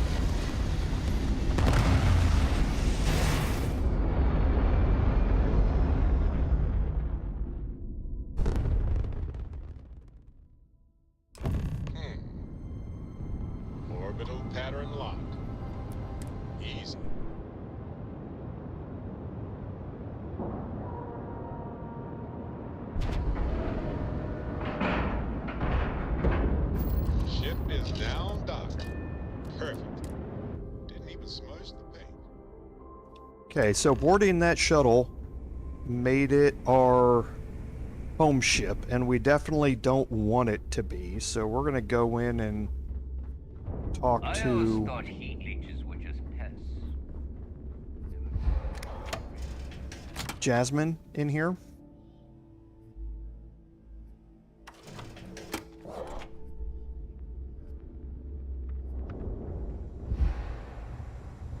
In the fleet, you either put up, shut up, or die. Here to upgrade that ship of yours? If you've got the credits, I've got the time. Sounds like fun. Let's see what I've got. Okay, so this gives you the introduction to the ship registration mechanic in the game. Whenever you take over a new ship from boarding or theft or something like that, your new ship is unregistered. That means you're not going to be able to fly it to the scanned systems and that sort of stuff. You have to register it first. Your registration, there's always a fee that goes along with it. Now, there are ways to adjust this fee to make this a little bit more profitable. But you register the ship, and now you can modify it and upgrade it and all that sort of stuff. And now you can also sell it if you would like. So, but you can't do that until it's registered. So it took 7,700 credits to register it. The value is 9,200 credits. So the value in boarding and taking over and selling ships can be lucrative depending upon how you do it and the methods you're using to do it. But what also happens with it is anything that's on that ship is also, in the way of loot and that sort of stuff, is also transferred to you during the selling process. So you can get a lot of loot given to you that you can also sell as well, in addition to the price of the ship. But I'm just going to go back here and make this my home ship again, so that I'm not, because obviously the UC prison shuttle is quite a bit worse than our Star Eagle ship. So the other thing that I want to do here, and I don't know if I can do it from here, let's see.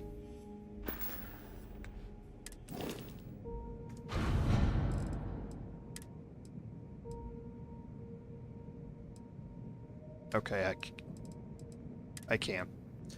So we need to store all of these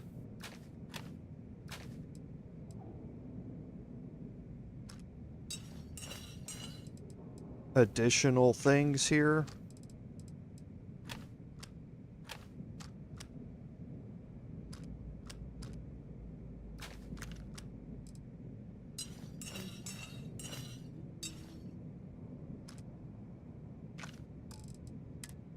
So that we can free up our carry weight again.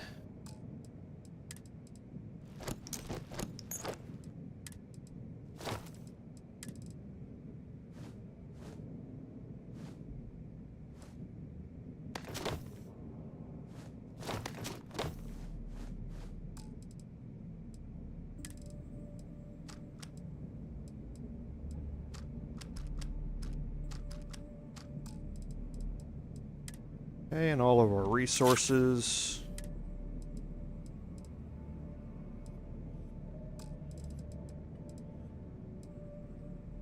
Okay.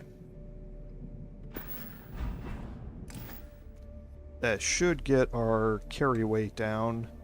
Yes, now we're fine.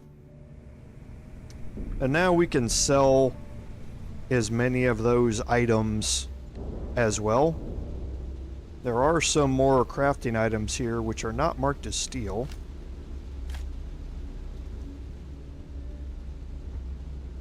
And a digipick. Okay, so let's head over here to the depot real quick. Scared to take the key because it ain't no fun when the rabbit got the Well, Neva's new hotshot. I knew you'd find your way back to my little corner of the key. Everyone always does. Hey, if you want to pour credits into my pocket, you won't hear any arguments from me. I carry most of the standard hardware. You know, kinetics, electromags, energy, even a few explosives. Occasionally, I stock a few smuggled items. Basically the stuff SysDev doesn't want you to play with. Just don't screw me over or I'll be inclined to give you a free demo. With your head as the target. Oh, we all have trust issues here. A little advice, Sadiqi? The fleet's trust can't be bought. You earn it. You bleed for the fleet bleeds for you. Pure and simple. Anyone who says otherwise is either lying or getting ready to stab you in the back. Well, that was surprisingly easy. Most people just glaze over and learn the hard way. Maybe there's more to you than I thought. Take your pick.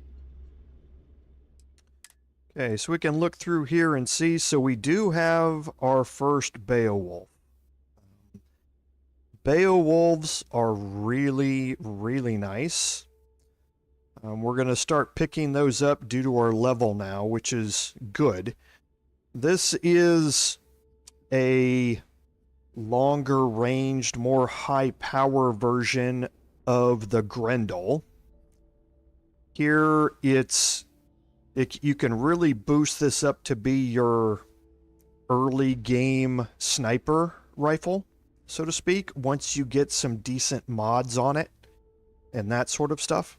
It can really be a good damage sniper rifle, but it can also be a good damage just semi-automatic assault rifle that you're going to have with you.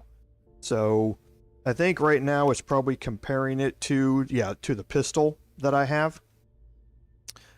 Where this thing really comes into play is when you start putting mods on it. Getting semi-automatic and armor-piercing rounds can really start boosting up the damage on this. It uses a very popular weapon caliber at the 7.77 millimeter. So you can see it has higher range, higher mag size, higher fire rate. So it's a good all-around weapon to have. So we're going to pick one of these up just in preparation for when we have our stream, which is going to be after we complete this quest line, about setting up an outpost, leveling up, and researching. We're going to have a stream entirely dedicated to that, and the Beowulf will come in handy at that point. Actually, we have a modified one here. This one went to fully automatic, so the damage went down. So yeah, not a great one to have. So Feather and Fury are the two unique weapons in here. Fury, you recognize what it is. It's, basically an AK style old school weapon. High fire rate, low damage, but you can put a lot of rounds into a target with this. Feather is, again, a rare rifle. This has titanium build on it, which means that it doesn't weigh very much. Again, really high fire rate, just like the Fury does. A lot smaller mag, but higher damage and higher range to go along with it. So, a couple of decent rifle-style weapons. You also have the Pirate Legend, and this is the specialized rare version of the Maelstrom that you have here. This is just an upgraded version of it that has Space Adept. So it's got plus 30% damage while in space. So when you're boarding targets, this weapon can be quite useful. You can also mod this weapon to put on semi-automatic and armor-piercing rounds and really up the damage even more. However, when you're on a planet, it's going to take a 15% damage hit. So again, one of those specialized type of weapons that I don't really focus on. So we do have a specialized Beowulf here, so this one's fully automatic, which you don't like, but it does have armor-piercing rounds and the foregrip with the laser sight, which are two of the best mods to go on it. The reflex sight, you normally replace that with a scope of some sort, and the short barrel you replace with long barrel. But it would save me from having to get a couple of mods by doing this. So I'll probably pick that one up and then sell the other one, the regular Beowulf that I had.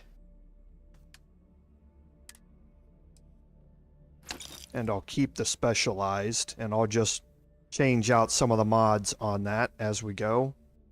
Now that we've gotten her cleared out, let's go sell off some other items here. She has a lot of credits up there that we want to sell off and use.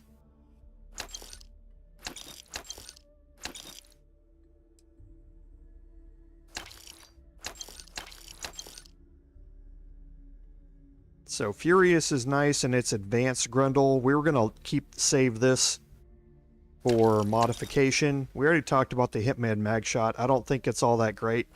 The Incendiary Shotty we've already replaced. The Kodama, we're going to find better versions of this.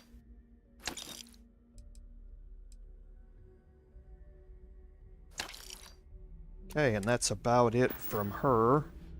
Let's check and see. Credits are good. I'm open. Okay, so it was just the weapons that she had. All right. See you around. You want to survive? Now you buy from me, you can look the right gear. Be the difference between life or death. Probably not going to find much in here that we want.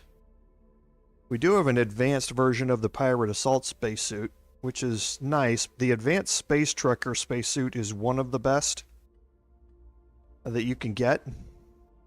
The Refined Bounty Hunter, or the Advanced Bounty Hunter is, or Tracker, are the other two that are slightly better. So I don't think there's much that we're going to want in here for now, anyway.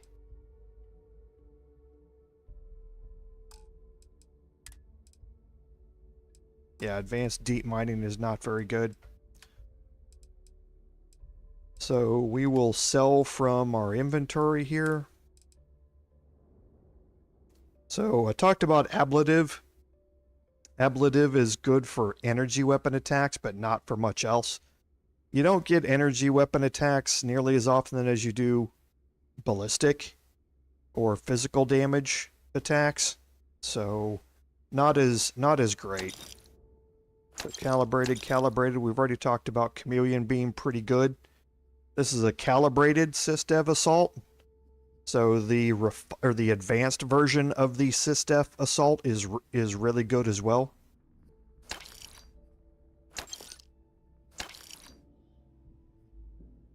The Ranger spacesuit here is part of that Ranger gear that we picked up that we don't want to sell. I can sell that. The UC Marine, the UC Vanguard, and the Varun spacesuit we're also going to keep. Just to go on some armor dummies from a collection standpoint later on. Are you looking to start something? I don't need... All right, let's get this over with. Okay, so here's where you buy resources and aid packets from.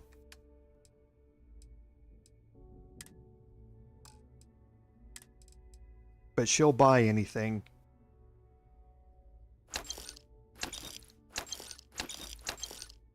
So the Ranger pack we're keeping.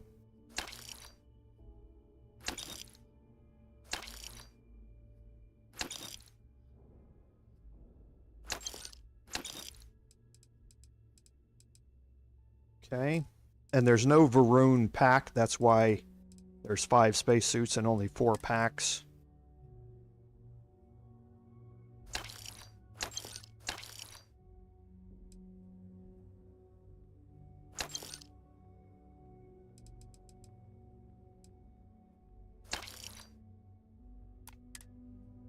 Okay.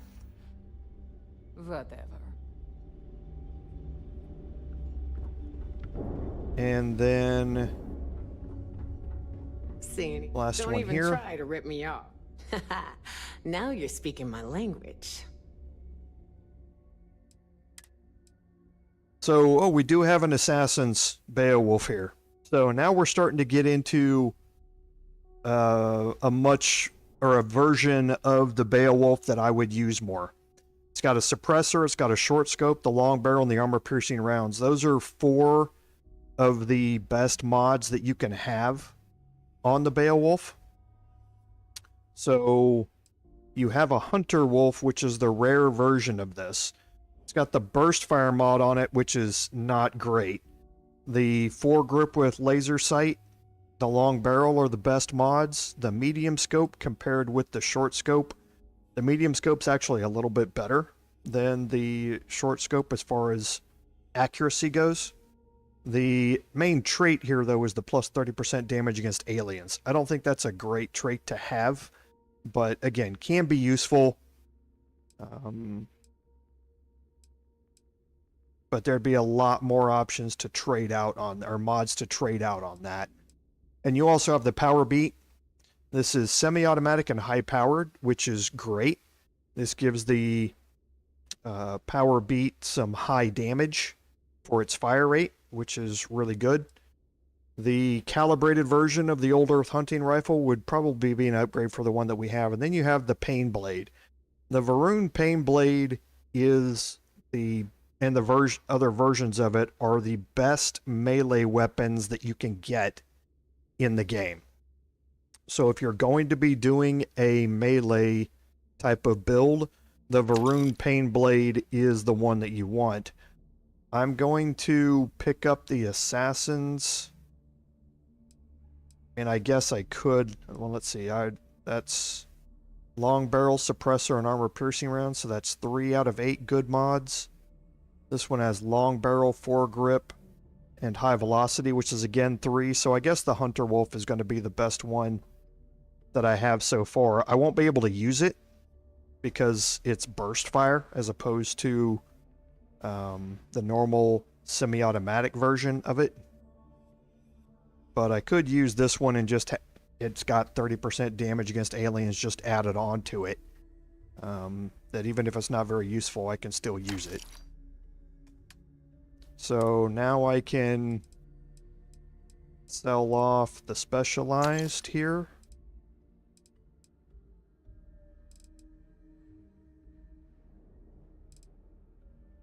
And we will sell from our ship inventory here. The advanced Grendel we're going to keep.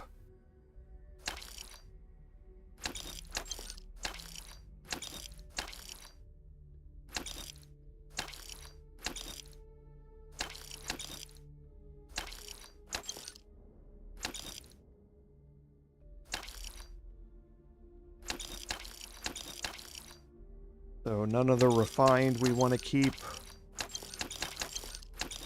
Calibrated we don't need. Shattered shock, we have something better than that right now.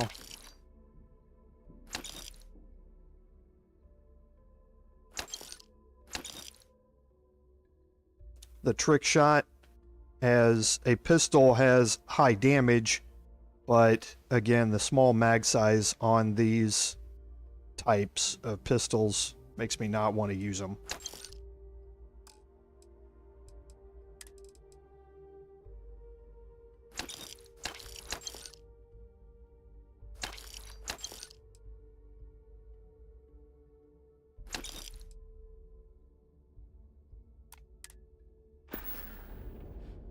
Okay. Don't miss me too much. And then last we have the Trade Authority. You can see that the key, now. As long as you have access to it, is a great place to sell off items that you've picked up. The fleet's got an impressive commerce system. They even managed a legitimate doctor among their ranks. Business on the key is like no other. It's the sole reason I'm here, for the credits. Not everyone thinks so. I'm still Trade Authority, not a part of the fleet. There are a few, Neva included, that see me as an outsider. Regardless, as long as the fleet has goods to push, the Trade Authority will always maintain a presence on the Key. I hope you're not low on credits. And here we're going to sell off these medical supplies that were put into our ship at the start of the mission. We don't need those anymore. Let's see what he has to buy here. Nothing really good. The ground crew's not one of the best advanced spacesuits. No advanced. So I think we're okay. Let's sell from the ship inventory.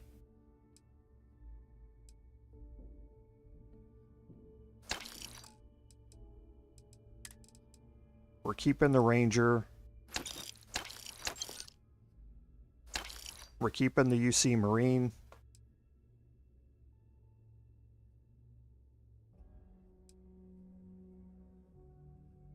Okay, so the Mantis. Trying to figure where we pick these. These aren't specialized, they're just legendary. So they're both calibrated level, so they're probably not going to be, or they will not be better than what I'm wearing. And the perks are not all that great on them, so they're going to end up getting sold.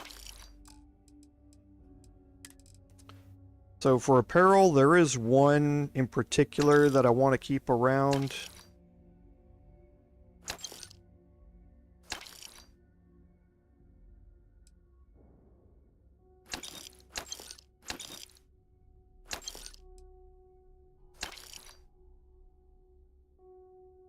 Okay, so plus 5% reload speed is something you don't find very often.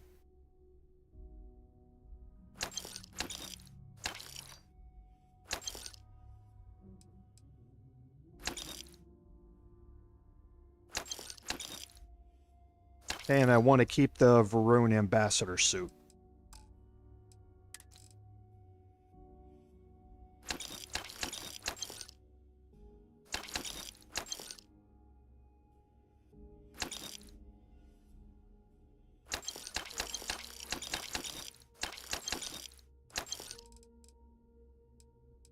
Okay, I'm going to keep all of our aid items, and then miscellaneous.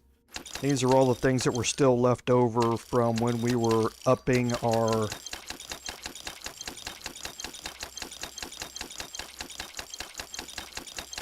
Actually, these are not. I know what's happening here. Keep an eye on this. We're selling off all of these markers, notepads, all that sort of stuff. We're going to be able to do this multiple times.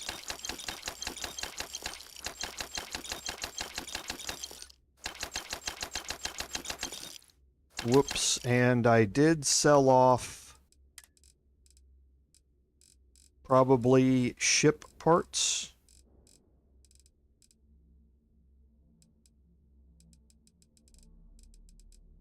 Okay, no, I didn't. That was miscellaneous, not aid. So I should still...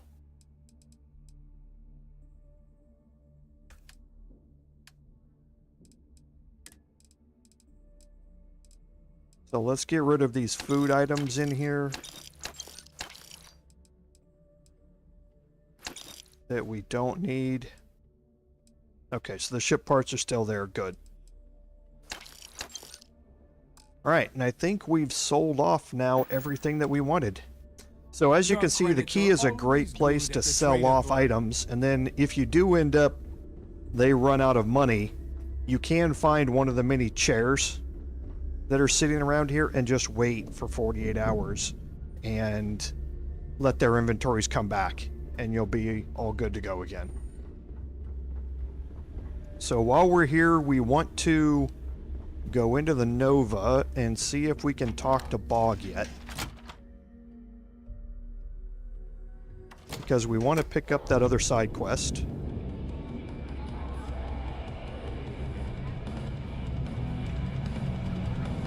I'll get you a drink. Nope, not yet. We'll see you next time.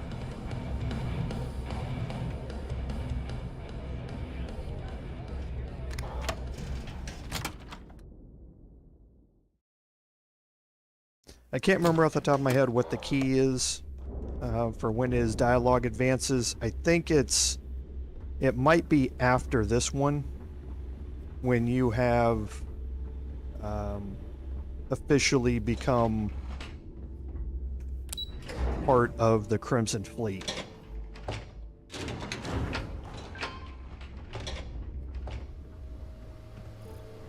But we'll keep checking in.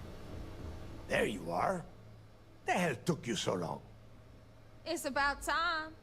I was about to fly down and loot your bodies. Not now, neighbor. Well, you said you found something. Hand it over. That's it? Just one slate? After losing so much of our crew, it better be a map with a big red X on it. Well, I'll be damned. Legacy wasn't referring to Kryx's fortune. It's the name of an actual ship. A Galbank transport, probably loaded with credits. Never heard any stories about a Gal Bank ship going down. And even if it had happened, it would have been picked clean years ago. No, neighbor. Think. If Galbank covered it up, and over time, the location was eventually forgotten, it wouldn't be on anyone's radar. Okay, this changes things. Now that we know what we are looking for, we have to narrow the search.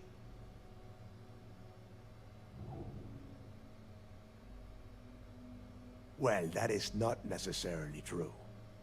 Let us start with what we know. It was a Galbank ship, which means the company is going to have records of where it went down. Neva, weren't you working on a deal with Rokov? Something about a big-wig charity event on one of Trident's Starliners? Are you serious? I've been working on that gig for 3 months. That's my score. Ay, Dios mío. Will you shut up about your score and think for a second? That Starliner has a Galbank VIP suite aboard, which means... Come on, Neva. This isn't hard. Which means a Gal Bank exec will be aboard. We grab their credentials and get ourselves into the Gal Bank archives in New Atlantis. Holy shit, that might actually work. I'll send a message to Rokov right away. Pack your bags, Rook. You're going on vacation. And since you've earned it, take this gun with you. Might come in handy when Rokov screws everything up as usual. Okay, so you do get the keel hauler here.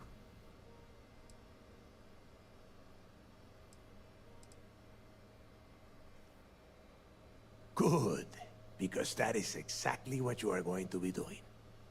Neva and I are too well known to walk around the Starliner without being recognized. If Trident security spotted us, it'd be over.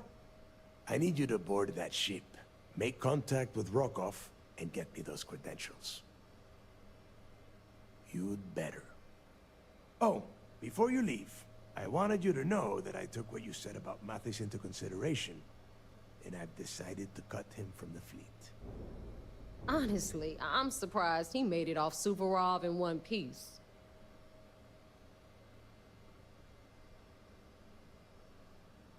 We'll see. That's it then. Next stop for you is Rokov Starliner, the Siren of the Stars. And remember, Rokov does not need to know anything about Kryx's legacy. For now, it's just between us. Now get out of here. Hey, Rook, before you head out, I need to have a word with you. Meet me at the last Nova after you wrap things up with Mathis.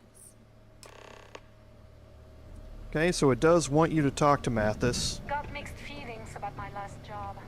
On the one hand, just a friend.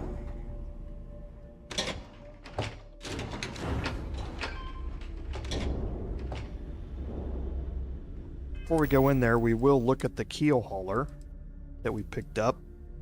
This is again a legendary pistol. It's again that same mag shot type of pistol that has the really small magazine size. This one is pretty good in that it's got staggering on it, and but it doesn't have any damage over time or explosives, and that small mag size means you spend a lot of time reloading, especially since this is fully automatic. It's just, if it wasn't fully automatic and it had higher damage to make up for the small mag size, might be nice, but you spend so much time reloading this that you spend more time reloading than you actually do firing it if you're just holding the trigger down. So it's really not a great legendary pistol.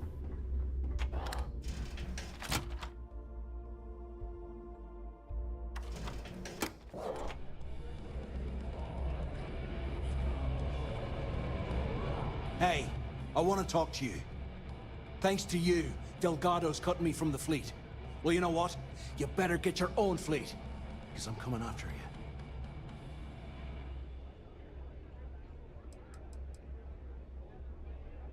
Oh, I see.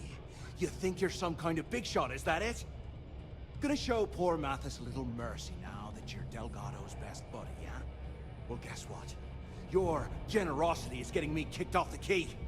And that means you better watch your back. Oh, I will, I can promise you that. Best part is, you won't even see it coming. Now get the hell out of me way!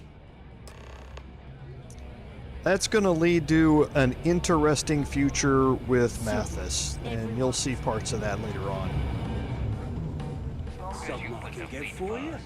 See for yourself. Okay, so nothing yet. Next time you need a pint, come in for it. I don't trust you. There you are. All right, look.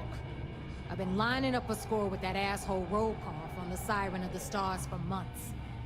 I'm not about to let a payday slip through my fingers. So guess what? You're gonna finish the job for me.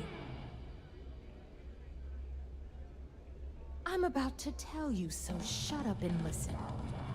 Rokov's been tipping me off about some kind of bullshit charity event that the Siren of the Stars is hosting. At the event, they're gonna give away something called Earth Savior Award, which is worth tens of thousands of credits. So it's simple.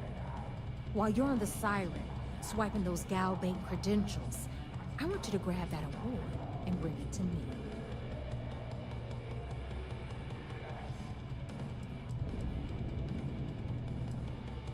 From the pictures I've seen, the award is set with 12 blue diamonds and covered in gold filigree. If I get Jazz to take it apart, I can turn it into a hell of a lot of cash. And best of all, the components become untraceable. And I'd prefer to have the money that award's worth in my account. So you're just gonna have to deal with it. Look, you can make all the jokes and excuses you want. But if you don't come back with the ES award, I'm gonna deduct it from your pay. Either way, I get my money. How much you walk away with is in your own hands. Got it? Then it's settled. Good. All right, Rook, we're done here. Now, get your ass to the Siren and bring me my goods. Okay, so now we need to head back to the UC Vigilance, and we're going to go do that. And then for the last bit of the stream, I have a bounty here.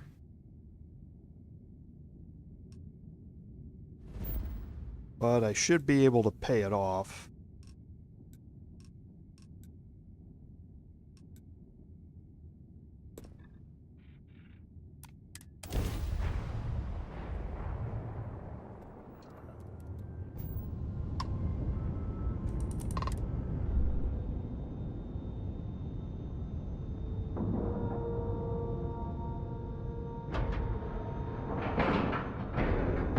Time to cycle the airlock and move.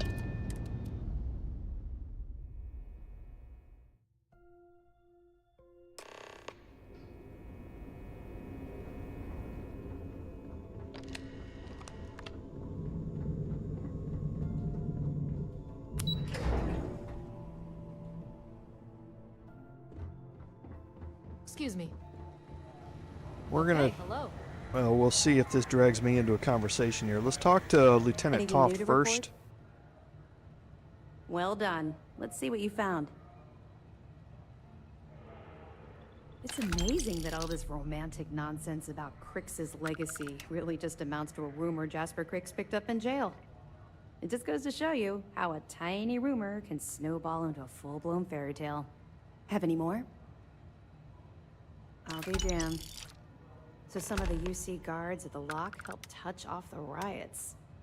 Everyone thought he was some kind of legendary criminal mastermind, but even the great Jasper Kryx needed a helping hand to get out of prison. Anything else? Okay, fine. I know there's more out there, so keep on it. You're not gonna let this go, are you? Why do you care so much about my past?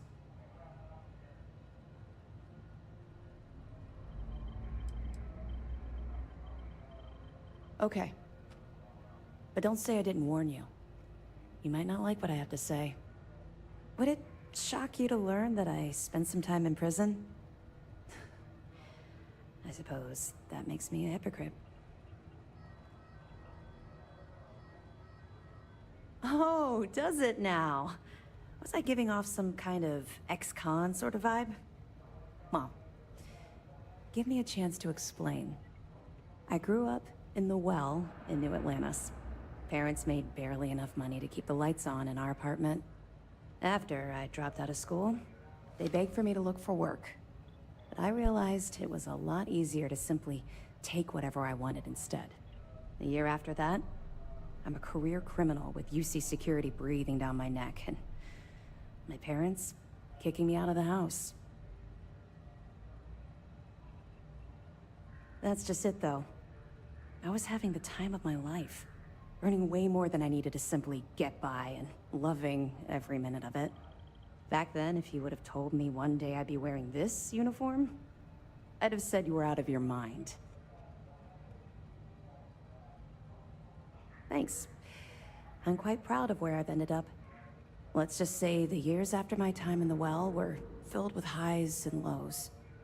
Look, the point is that I felt you deserved to know a bit about my past, to know where my anger towards the fleet comes from.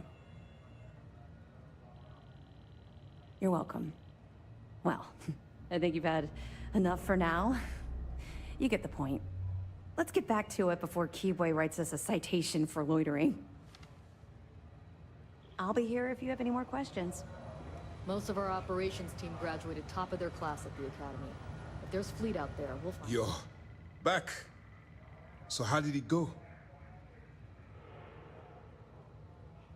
Then things are moving forward.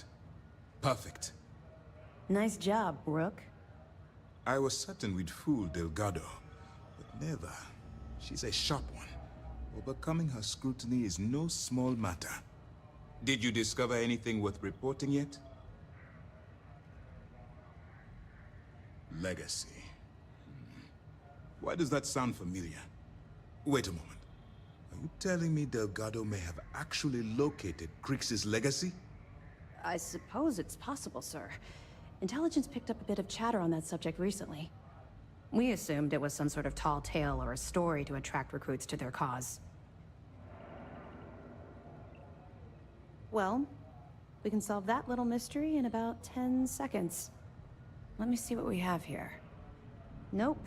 There are no records of a Gal Bank transport named the Legacy in the database. I think Delgado's trying to manipulate you. What do you think, sir? I think there's no record because Gal Bank is hiding something. Delgado's no fool. If he risked his own neck to get that information, he must be on to something. We have to take this seriously. What's your next move? Clever, Delgado. Very clever. If I were in your place, I'd be trying to do the exact same thing. We can't let Delgado get his hands on what could potentially turn out to be the largest haul of credits the Crimson Fleet's ever seen. Maybe I should head out to New Atlantis, sir. I could press the Gal Bank execs for information. Get ahead of everything. No. Let's allow this to run its course. We have our agent here feeding us information. I think that's good enough for now. There's more to this than just finding the location of the transport. Jasper Kryx was clever. For some reason, he never got there. It's imperative that you do. If the Crimson Fleet gets its hands on a transport full of currency, it would be disastrous for the settled systems. I need you to do whatever you can to bring us more information. And for God's sake, don't kill anyone on that Starliner. You're both dismissed. Okay, so we've got our marching orders here, and now we've opened up the quest to breaking the bank for travel to the Siren of the Stars.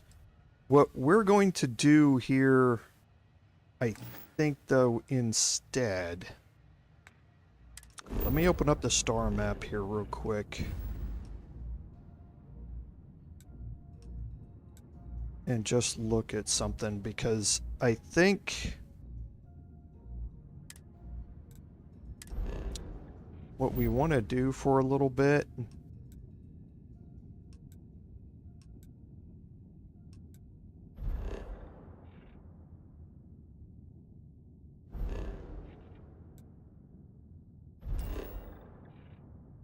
yeah. Okay, I think for the last bit of the stream, I mentioned a bit ago the Kryx's journal entries, the ones that give you the additional selling and buying bonuses. Let's go collect a few of those that I think we already have access to. We just didn't get them previously. I haven't done this in a while, so I may have to pull up a guide, but I know one of them is here. This was the quest that we got really early on for the Constellation, the Back to Vectera quest. And this is where Barrett was being held hostage inside of here. So this should already be cleared out. And I think... boy, I'm trying to remember where this one is. I think it's down by the pirates. Or the room here.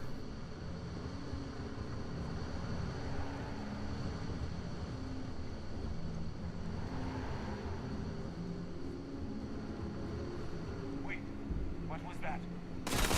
Okay, so they're now hostile. Which is fine.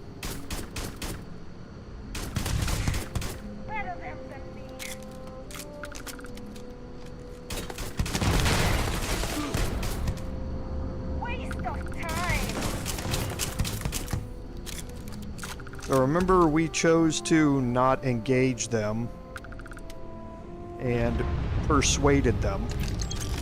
But now that we're coming back here, they're hostile. So yeah, here's the first journal entry. So crew and companions permanently do 5% more weapon damage on top of any other bonuses. So that's a big, you know, skill bonus that's automatically given to us here. We didn't loot any of this when we were down here last time because it was all marked as steel. But we might as well pick up the rest of the stuff here now. Hey Amethyst Angel, welcome to the stream. Is this game single player? Yes, it is. We're kind of waiting to see what happens with expansions and that sort of stuff, but yeah, there's no multiplayer right now that I'm aware of. I could be wrong about that. I haven't really explored multiplayer options because I play on my own anyway, but I can't really check right now since we're inside of here. If there would be a multiplayer option, it would be at the very start loading screen, but I don't think there is. I think just like Skyrim and all that sort of stuff, it's all single player only. So there's number one. I believe I know where... Because I think we've already been... The question is just finding where...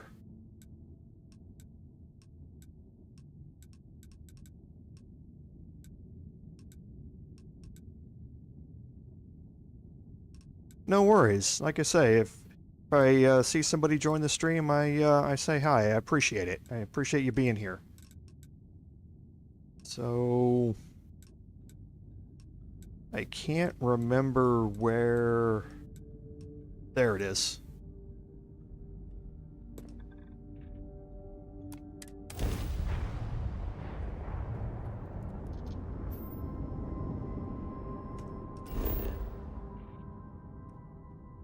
Okay, so... Jaffa, it's not this one. It's Jaffa 2. Here's Jaffa 4. I believe it's here. Yeah, this is Vulture's... Okay, so we haven't been here yet.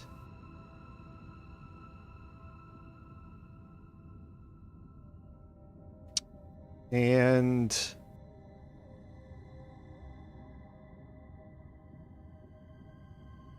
I think we're going to wait on this one because I remember Vulture's Roost being part of another quest line, I believe. I just can't remember which one it's part of. So we may leave that one alone, and then this one I really don't know where it is. We might be getting a little bit too far afield for some of these.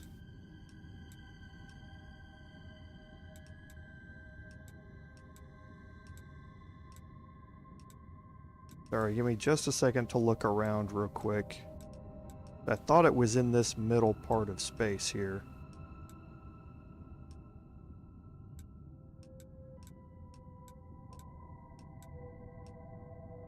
I may have to go look some of these up. Like I say, it's been a while since I've done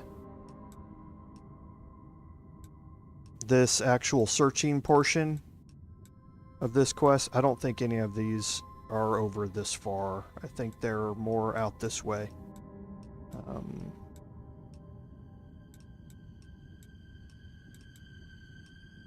Actually, you know, while we're here, you know, I think we can spend 30 minutes and probably go through this. Oh boy, the Vulture's Roost, that's a big place though.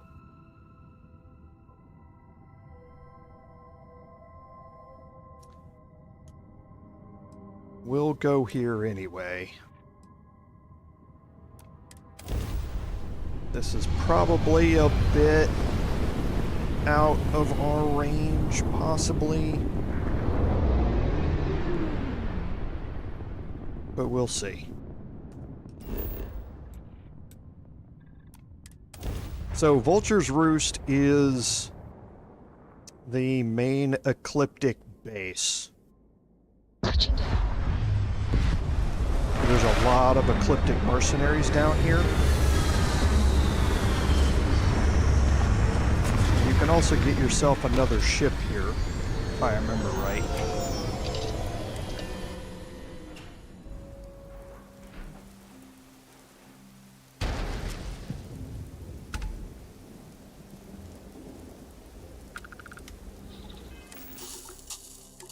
So, let's see.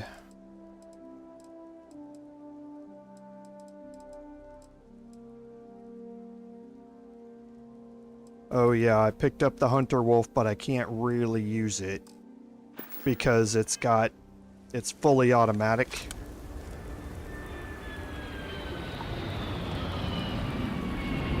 And yeah, see, we're getting other ships landing around here. And yeah, you can see ecliptic mercenaries everywhere. Let's take a look at a few of them down here and just see what level they are. I would like to have a Beowulf with me.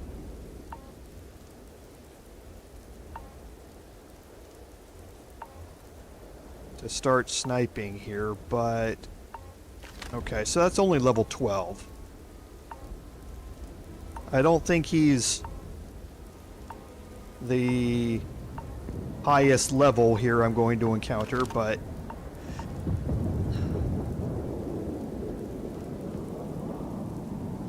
I think we'll be alright. So we'll spend a bit of time here going through. We need to get up there, I think, is where this thing is. Yeah, it's up there in a control room up there, I believe.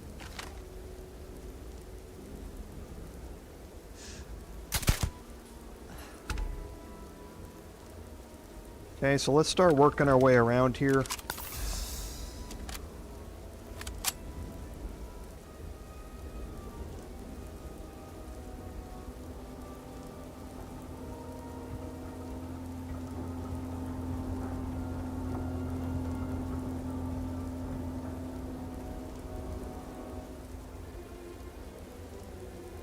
And yeah, I know there's another mission that brings you here. It's a side quest, I believe, but clearing this out now is not a big deal. We're not going to go through and loot everything. We're just trying to get up there to where it's at. So we'll be coming back here later on.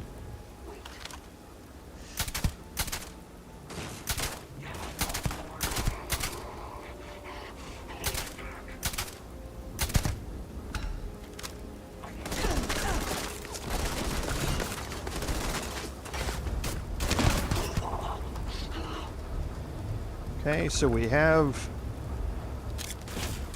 triggered the world here.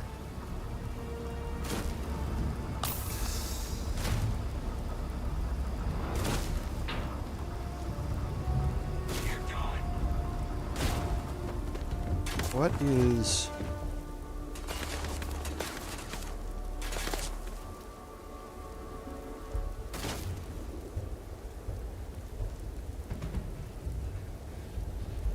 affecting me?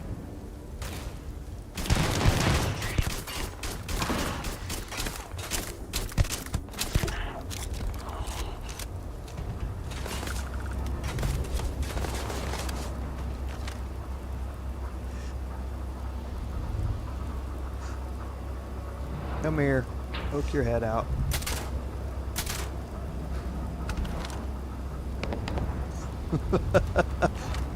Yeet. That's what happens when you hit somebody in the boost pack on a low G planet.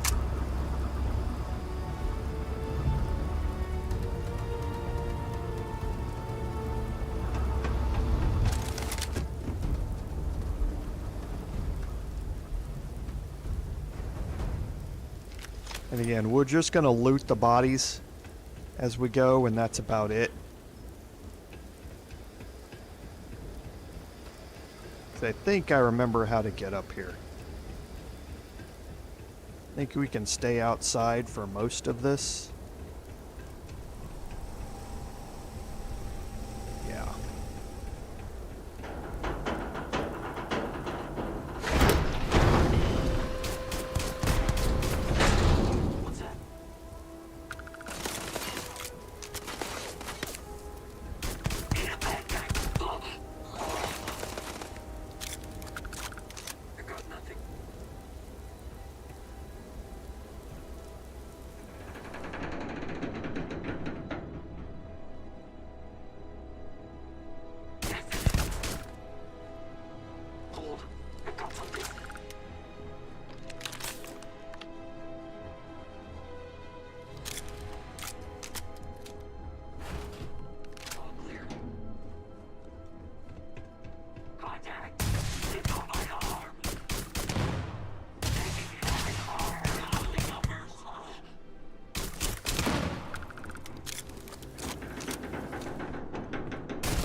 Okay.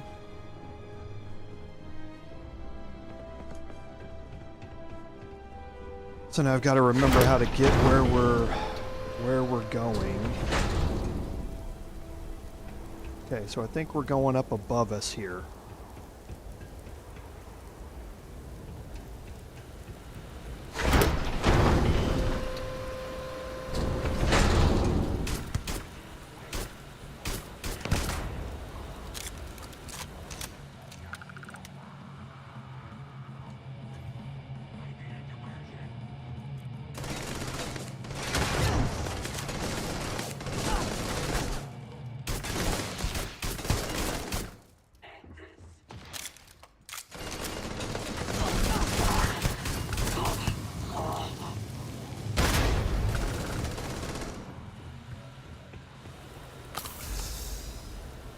Ecliptic mercs don't mess around. So be careful of your health while you're in here.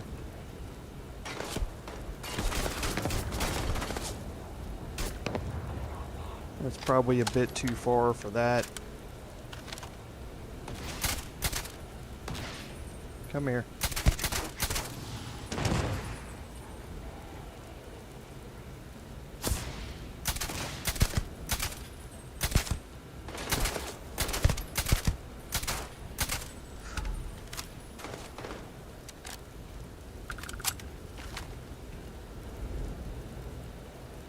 Okay, so these two might be coming around towards me.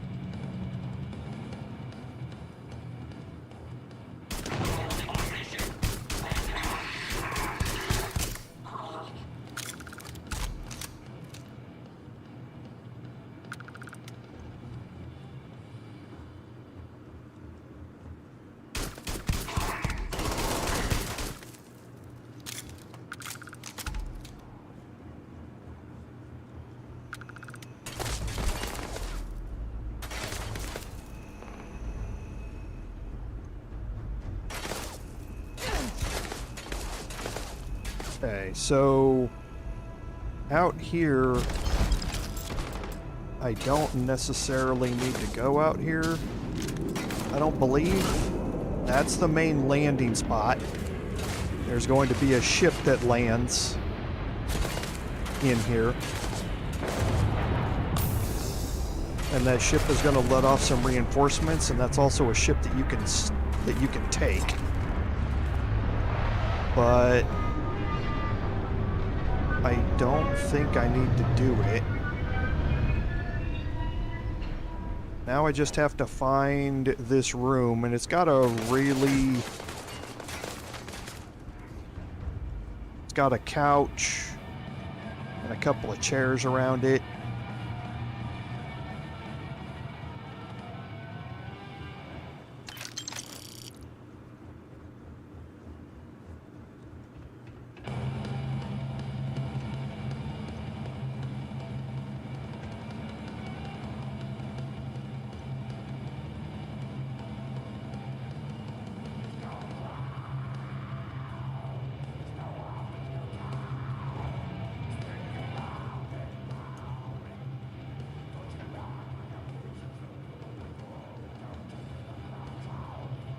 Yes, I know I have environmental damage that's lowering my health. I'm not too worried about it.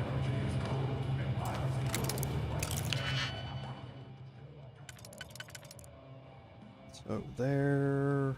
So this is 5, so it's going to have to be 3 and 2.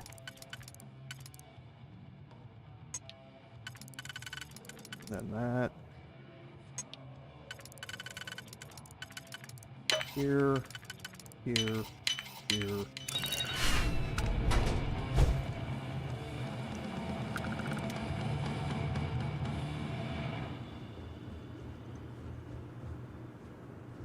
Okay, here's the other door.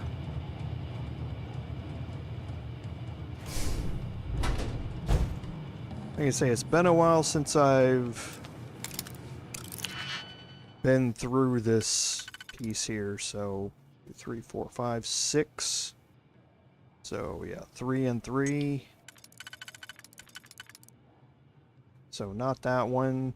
So it's got to be these two in some pattern. So there, yep, and here. And then this here. Here, here, and here. And you're going to find all sorts of stuff in here. So again, when we come back here and we loot this thing fully, there's a bunch of stuff in here. There's a lot of contraband items that you can pick up.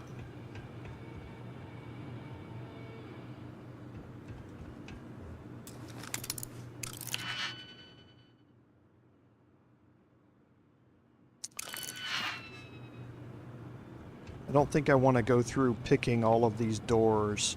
Actually, I think there's a way to get around that. I think behind the bar here, there's...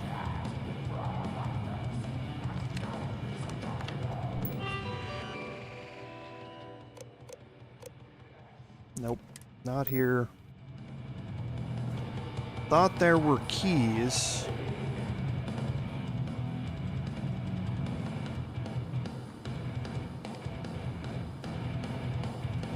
Back here behind the bar somewhere that unlock those rooms.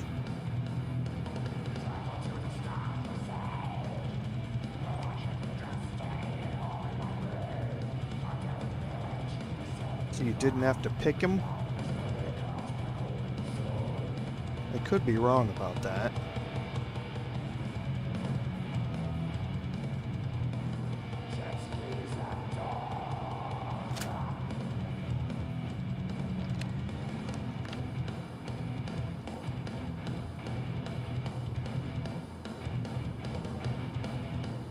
Maybe I'm just missing them. I know there are a set of keys, it's just where they're hiding.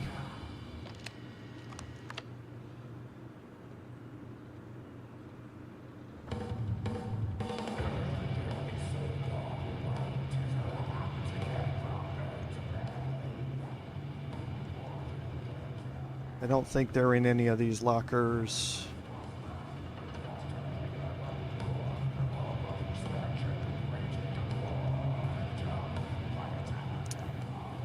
This is the kitchen. I don't think they're in here either.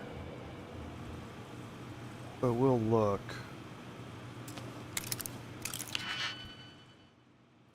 So 1, 2, 3, 4, 5, 6. So it's got a, it could be 4 and 2. Not that way. That way works. Then it would need this one. Yes. 1, 2, 3, 4, 5, 6 on the outside. So it's got to be 3 and 3. That works. And so does that. Okay, there are the room keys.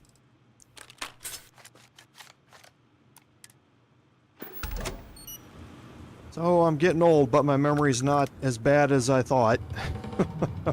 I knew there were a set of room keys that give you access to these rooms without having to pick your way in. I don't think... Now, here you can see contraband. There's going to be a load of contraband in here. And this is all stuff that you can sell over back at the key, or you can sell it at any of the trade authorities, but you have to be able to get to a trade authority without being scanned or passing your scan, or you can sell them at the den, which is what we're going to end up doing. So the inner ring here is 2, but there's no 2s by themselves. They're close to each other, so this is going to have to be 2 1s. 2 singles. Then 1, 2, 3, 4. So not this one. It could be this one. Nope. So it's going to have to be 2 and 2. So that would leave 2 quite a bit apart, and that's not going to work. So it might be the other 3 and 1, I guess. Yes, it's going to have to be the last one. 1, 2, 3, 4, 5, 6, so 3 and 3. Could be this one. Nope. So here.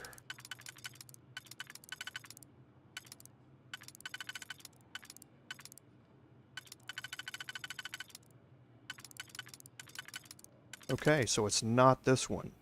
So it's got to be this one. Yes, here.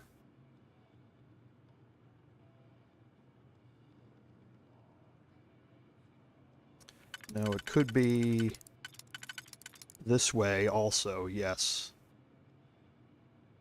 And then this one here. Okay, so there. This one is 2 and 2, 1 and... No, I think I messed that up.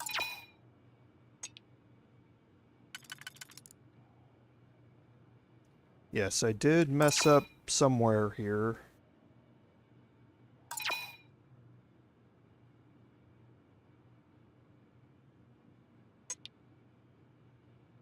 So this one and this one work. And then for this one here, it was this one. No, it wasn't that one.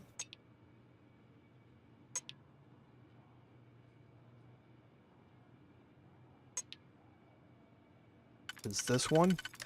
Yes, this one and one. And then the inner one. Okay, so that works. Okay, so the inner one is 1 and 1. Then the center one is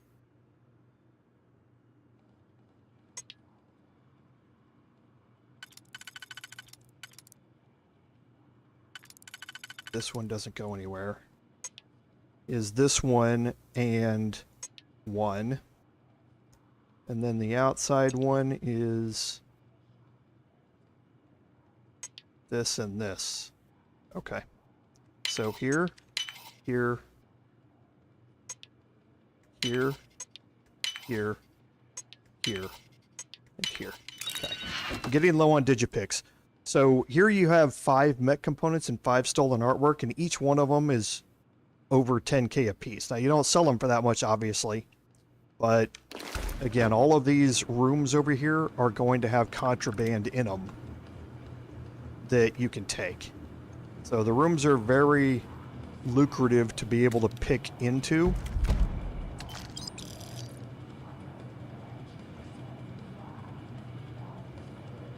To find the contraband that's in them.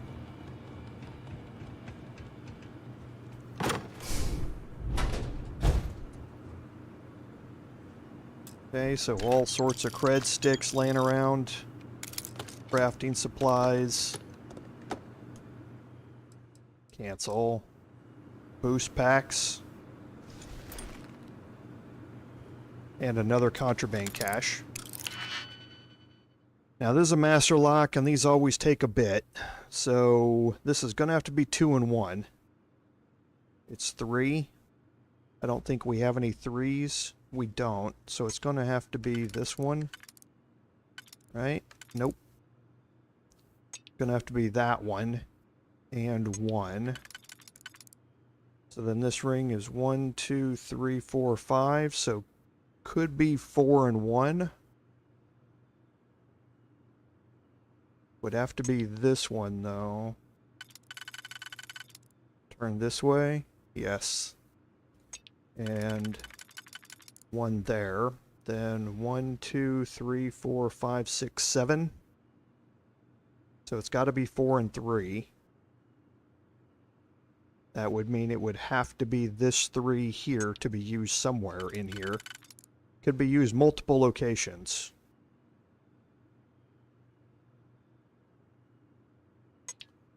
So let's see if this 4 does not work. This one probably... Nope, that one doesn't work either.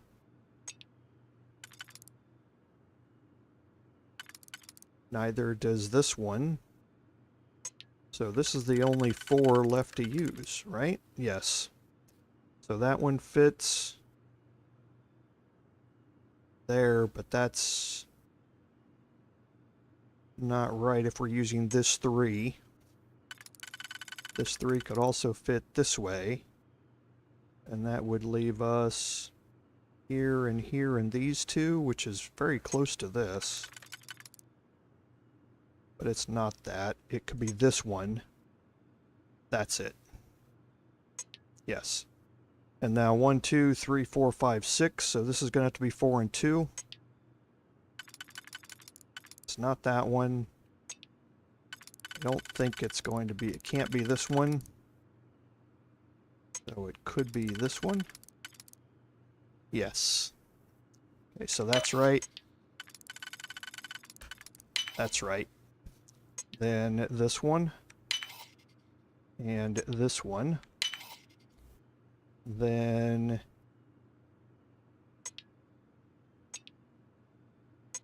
This was here and 1. And then... Here and 1. Okay, 8 black market antiquities, over 10k a piece.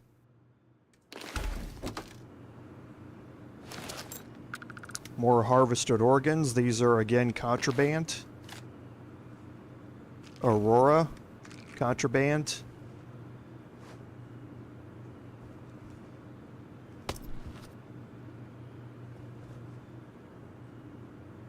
Okay, we do have another master level safe here.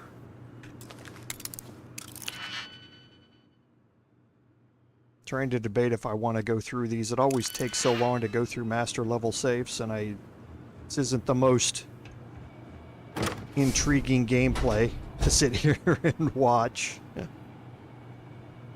Because I was really interested to see if any of these rooms were the one that has Kryx's journal entry in it. I don't think they are.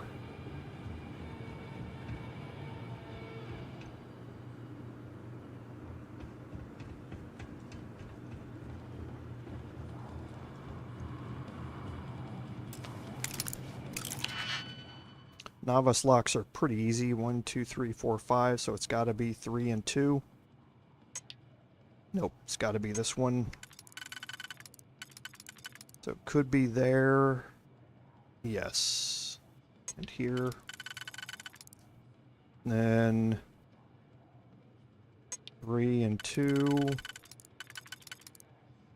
There. There. There and there.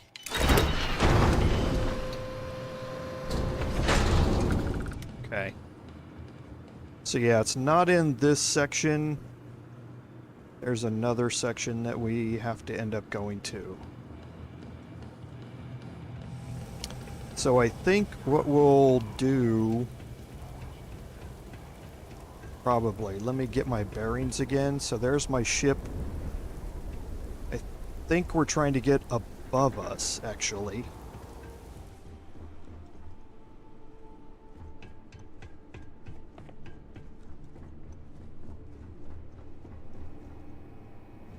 Because this is a dead end, right?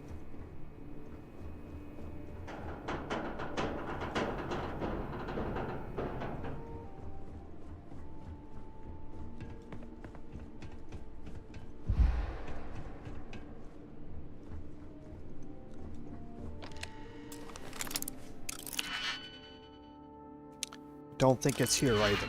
So I think what I'm going to do is continue clearing this out. Because, yeah, there's my ship. I need to get into here.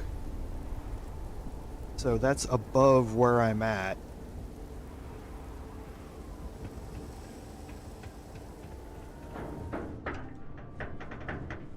So I need to find my way up there. Maybe what I'll do is we can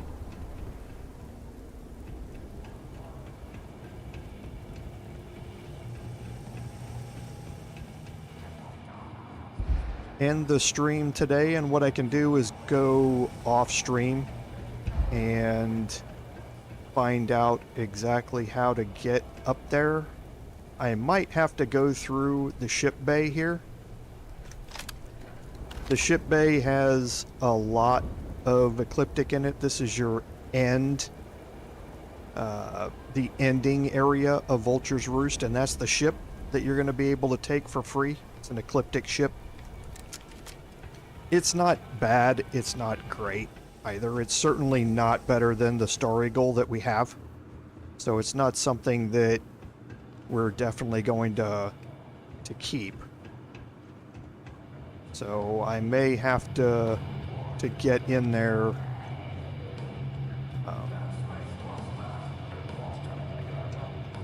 because it's not up here anywhere. I'll recognize the room the second that I see it. And there's another contraband cache in here. So I think we'll end the stream by picking our way into here. And then what I'll do is off stream, I'll come back and I'll find the I'll find the location, and then we can start out by finishing this one off. So 1, 2, 3, 4, 5, 6. So could be 4 and 2.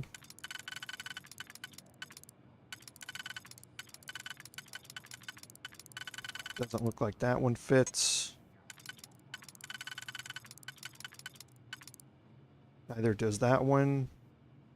So 3 and 3. Yep, they're here. 1, 2, 3, 4, 5, 6. So this has got to be 4 and 2. So it's just a matter of which 2 do I use, because that one will work. No. I'm going to have to use one of these. And then I think it's this one. Yes.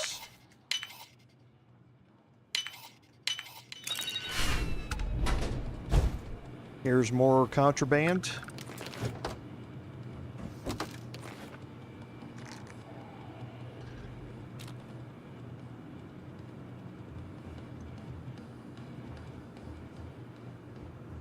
And yeah, what I'll do is save it, and then I'll come back and I'll find out exactly where the room is.